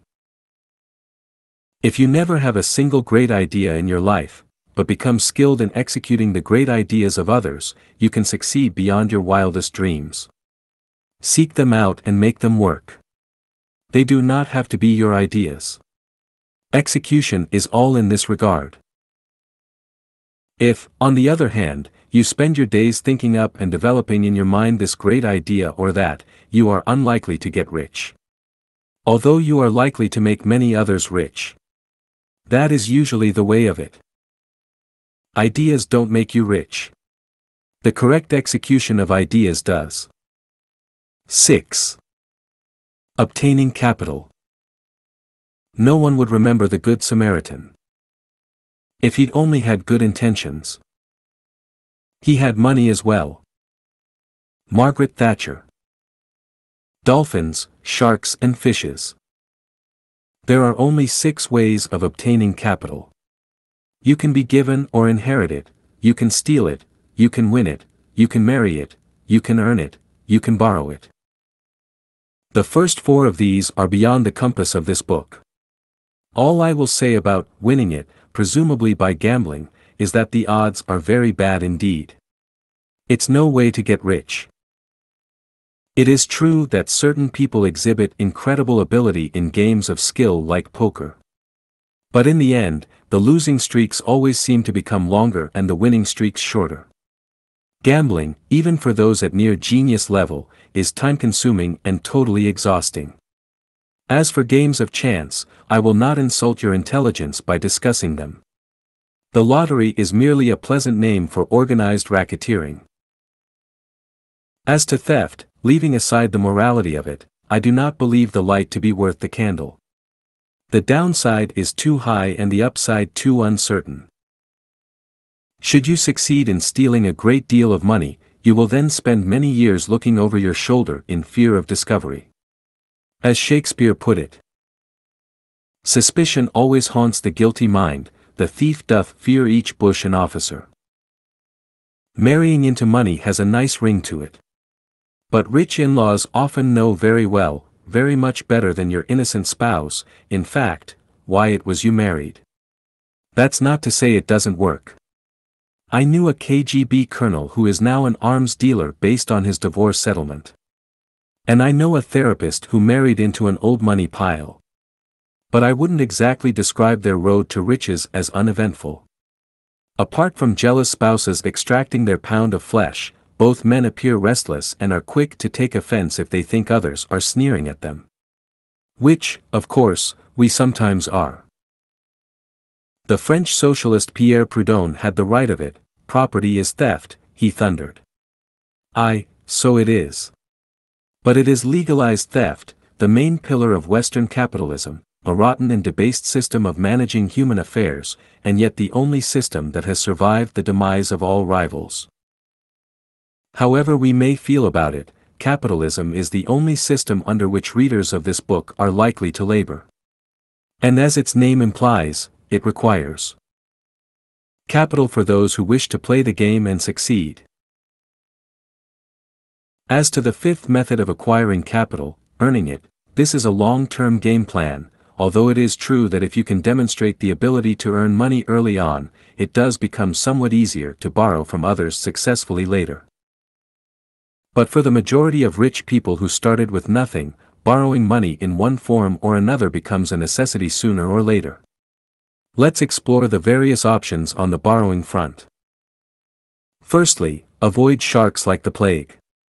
Perhaps you have read stories about people who launched a small company by taking out a dozen credit cards and juggling their cash limits for a few months to obtain capital. It makes for heroic reading, but it isn't smart. Your credit rating is extremely precious. The interest rates on credit cards or similar instruments are beyond the capacity of nearly any legal business to sustain, and while bankruptcy laws have become more generous to creditors in recent years, a history of bankruptcy will plague and hinder you when you seek to return to the fray. There are other predators in the sea, too, but nearly all of them demand punitive rates of interest. Anyone who has borne the burden of a loan that sucks the lifeblood from you week after week, month after month, leaving you exhausted and no further forward than when you started, will tell you what a terrible price such borrowings exact from the human spirit. Better to labor as a wage slave than as a beast of burden to a loan shark. It's not all doom and gloom, though. While it may not look like it to you, there is simply too much money in the world, too much capital seeking too few investment opportunities. That, at any rate, is what you'll read in the financial press from the mouths of investment bankers, venture capitalists, mutual fund managers, and from a new breed of gunslingers on the block, hedge fund managers. Hedge funds, according to Fortune magazine, by the way, are mutual funds with the ability to short stocks and deploy exotic financial instruments. Well, bully for them. If you wouldn't know a hedge fund from an asparagus bed, welcome aboard. I can assure you though, based on decades of owner/manager experience in both private and public companies, that asparagus beds do have one thing in common with hedge funds. Manure. Tons and tons of manure. The only people I ever met who got insanely rich from a hedge fund operation were, you guessed it, the managers of hedge funds. So how come it's so difficult to locate capital if there's so much of it about? The simple answer is that the amounts of money you probably have in mind are way too small. And small can work on many levels. In 2004 my company did the rounds of New York City banks and institutions. We were looking for a measly $20 million at a reasonable rate of interest spread over 5 or 6 years for a specific purpose. No dice. We were offered $100 million, no sweat, but only if the providers could cut themselves in for a piece of the action. This seemed crazy to me. I had plenty of security and was merely looking to borrow a little money, not lumber my company with an endgame partner. Eventually, we found what we needed, but we had to come back to Europe to do it. So what had happened? Many U.S. providers of capital of any stripe now only wish to play ball in return for a piece of the action, not to mention the guaranteed return of the capital and interest if no action materializes. In that sense, we were probably the victims of recent low interest rates, which have forced traditional bankers into a game of Darwinian evolution. If interest rates won't bring home the bacon, then maybe a piece of the action will. Banks, like everyone else, have to evolve or die. This, of course, is the premise upon which venture capitalists have always operated. Venture capital companies are one way to raise capital, for sure.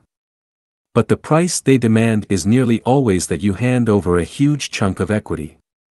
More often than not, they also insist on a date by which your new venture must be sold, either back to yourself or to outsiders. Why?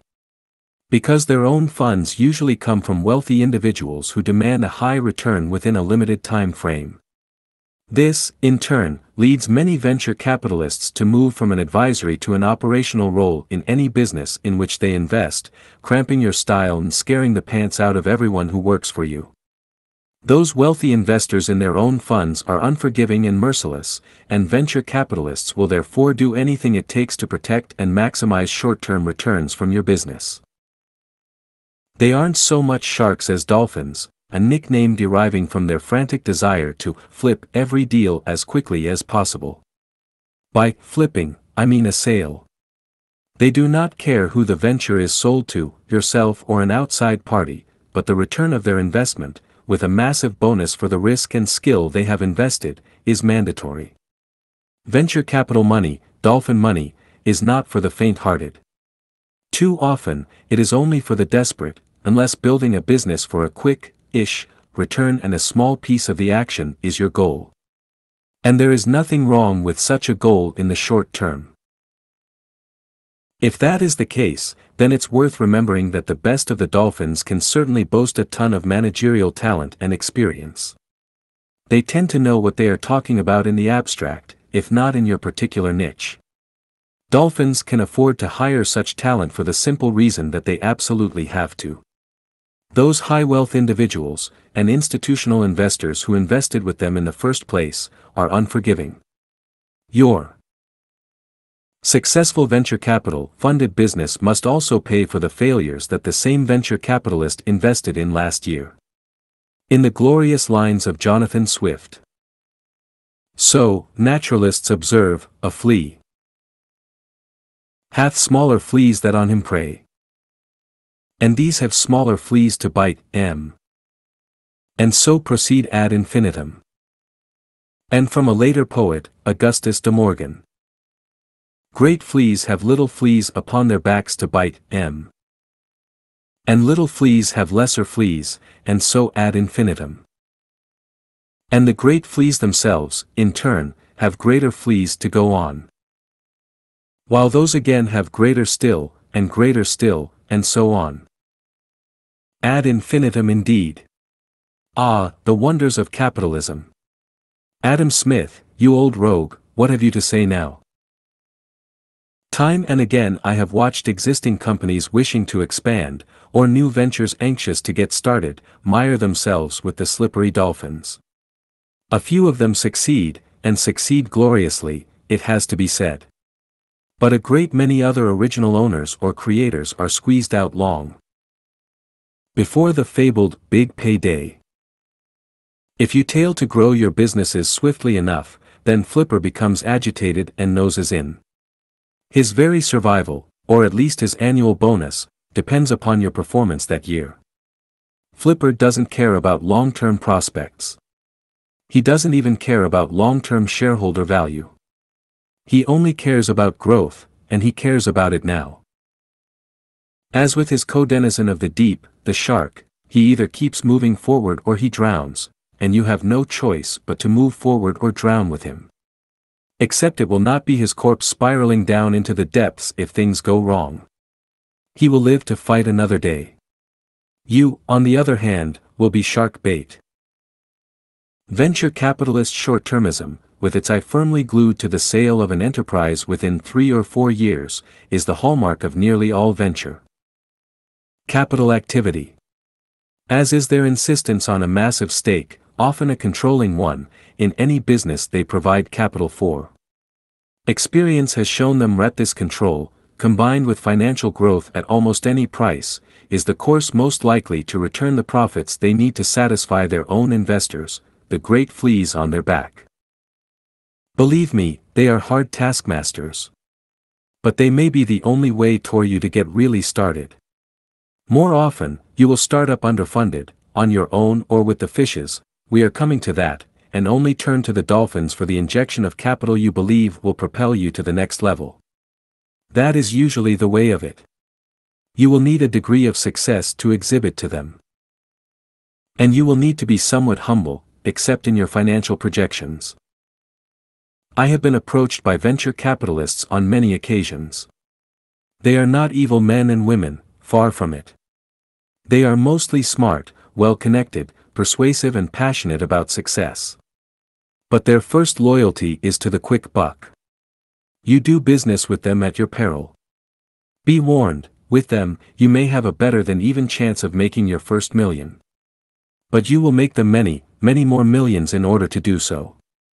And you are unlikely to stay in control of your own destiny with any business they invest heavily in. Should you decide to approach venture capitalists, and by some miracle should they agree to back you, then I urge you to seek the finest legal advice that your money can buy for the ensuing negotiations. Just one sentence. Even a phrase, within the initial contract can make all the difference in the world to the outcome a few years down the road. The dolphins are consummate professionals, to them you are just another amateur in the sea trying to stay afloat, to grow, to make his or her financial dreams come true. Amateurs are easy meat. Real-life dolphins, by the way, are not the gentle creatures children believe them to be. They can be dangerous and their beaks are as hard as bone. They can, and do, batter sharks to death in massed attacks if they have to. And their appetite is prodigious. Having avoided the sharks and perhaps swum with the dolphins, we turn to the fishes. How I love the fishes. How you will learn to love them, too. It was via the fishes that I made my own first money, the seed capital which ensured that I retained control and ownership of my own business back in the early days of Dennis Publishing. Fishes come in all shapes and sizes. Friends, acquaintances, relatives, business colleagues, small investors, friendly bank managers of the old school, professional advisors, ex-employers, suppliers and vendors are among them. But how can they be of any use? Let me illustrate by my own example. In 1972 I persuaded a jolly young lawyer I had met to act for me. His name was Bernie Simons. I had no money to pay him, but perhaps my chutzpah amused him. He helped me to register my £100 limited liability company and provided me with at least a fig leaf of respectability. I think I paid him £20 for his services. The company was called H. Bunch Associates and I intended to publish a series of comic books. Next, I persuaded a close friend, Dick Fountain, to join me as co-director and production manager. There wasn't much in the way of a salary on offer, but Dick came all the same. We liberated a few sticks of office furniture, 2 electric typewriters and a floor camera from the offices of OZ Magazine, where Dick and I had met, which was then in the process of winding up. Another friend, Lemmy, later to become famous with the heavy metal band Motorhead, mentioned that an acquaintance of his was vacating a garret in the West End. Perhaps we could move in there? Lemmy used occasionally to sleep under the OZ design table while recovering from excessive ingestion of alcohol and other substances. Lemmy was right about the empty flat. 3 rooms at the top of the most rickety stairs I had ever climbed. The building had been badly damaged in the Blitz and never properly rebuilt. The last tenants had been breeding puppies there in straw pens. It took a long time to get rid of the stink of puppy shit. The place was a total dump, but at least we had an office. I reluctantly sold one of the electric typewriters and produced a deposit for the landlord.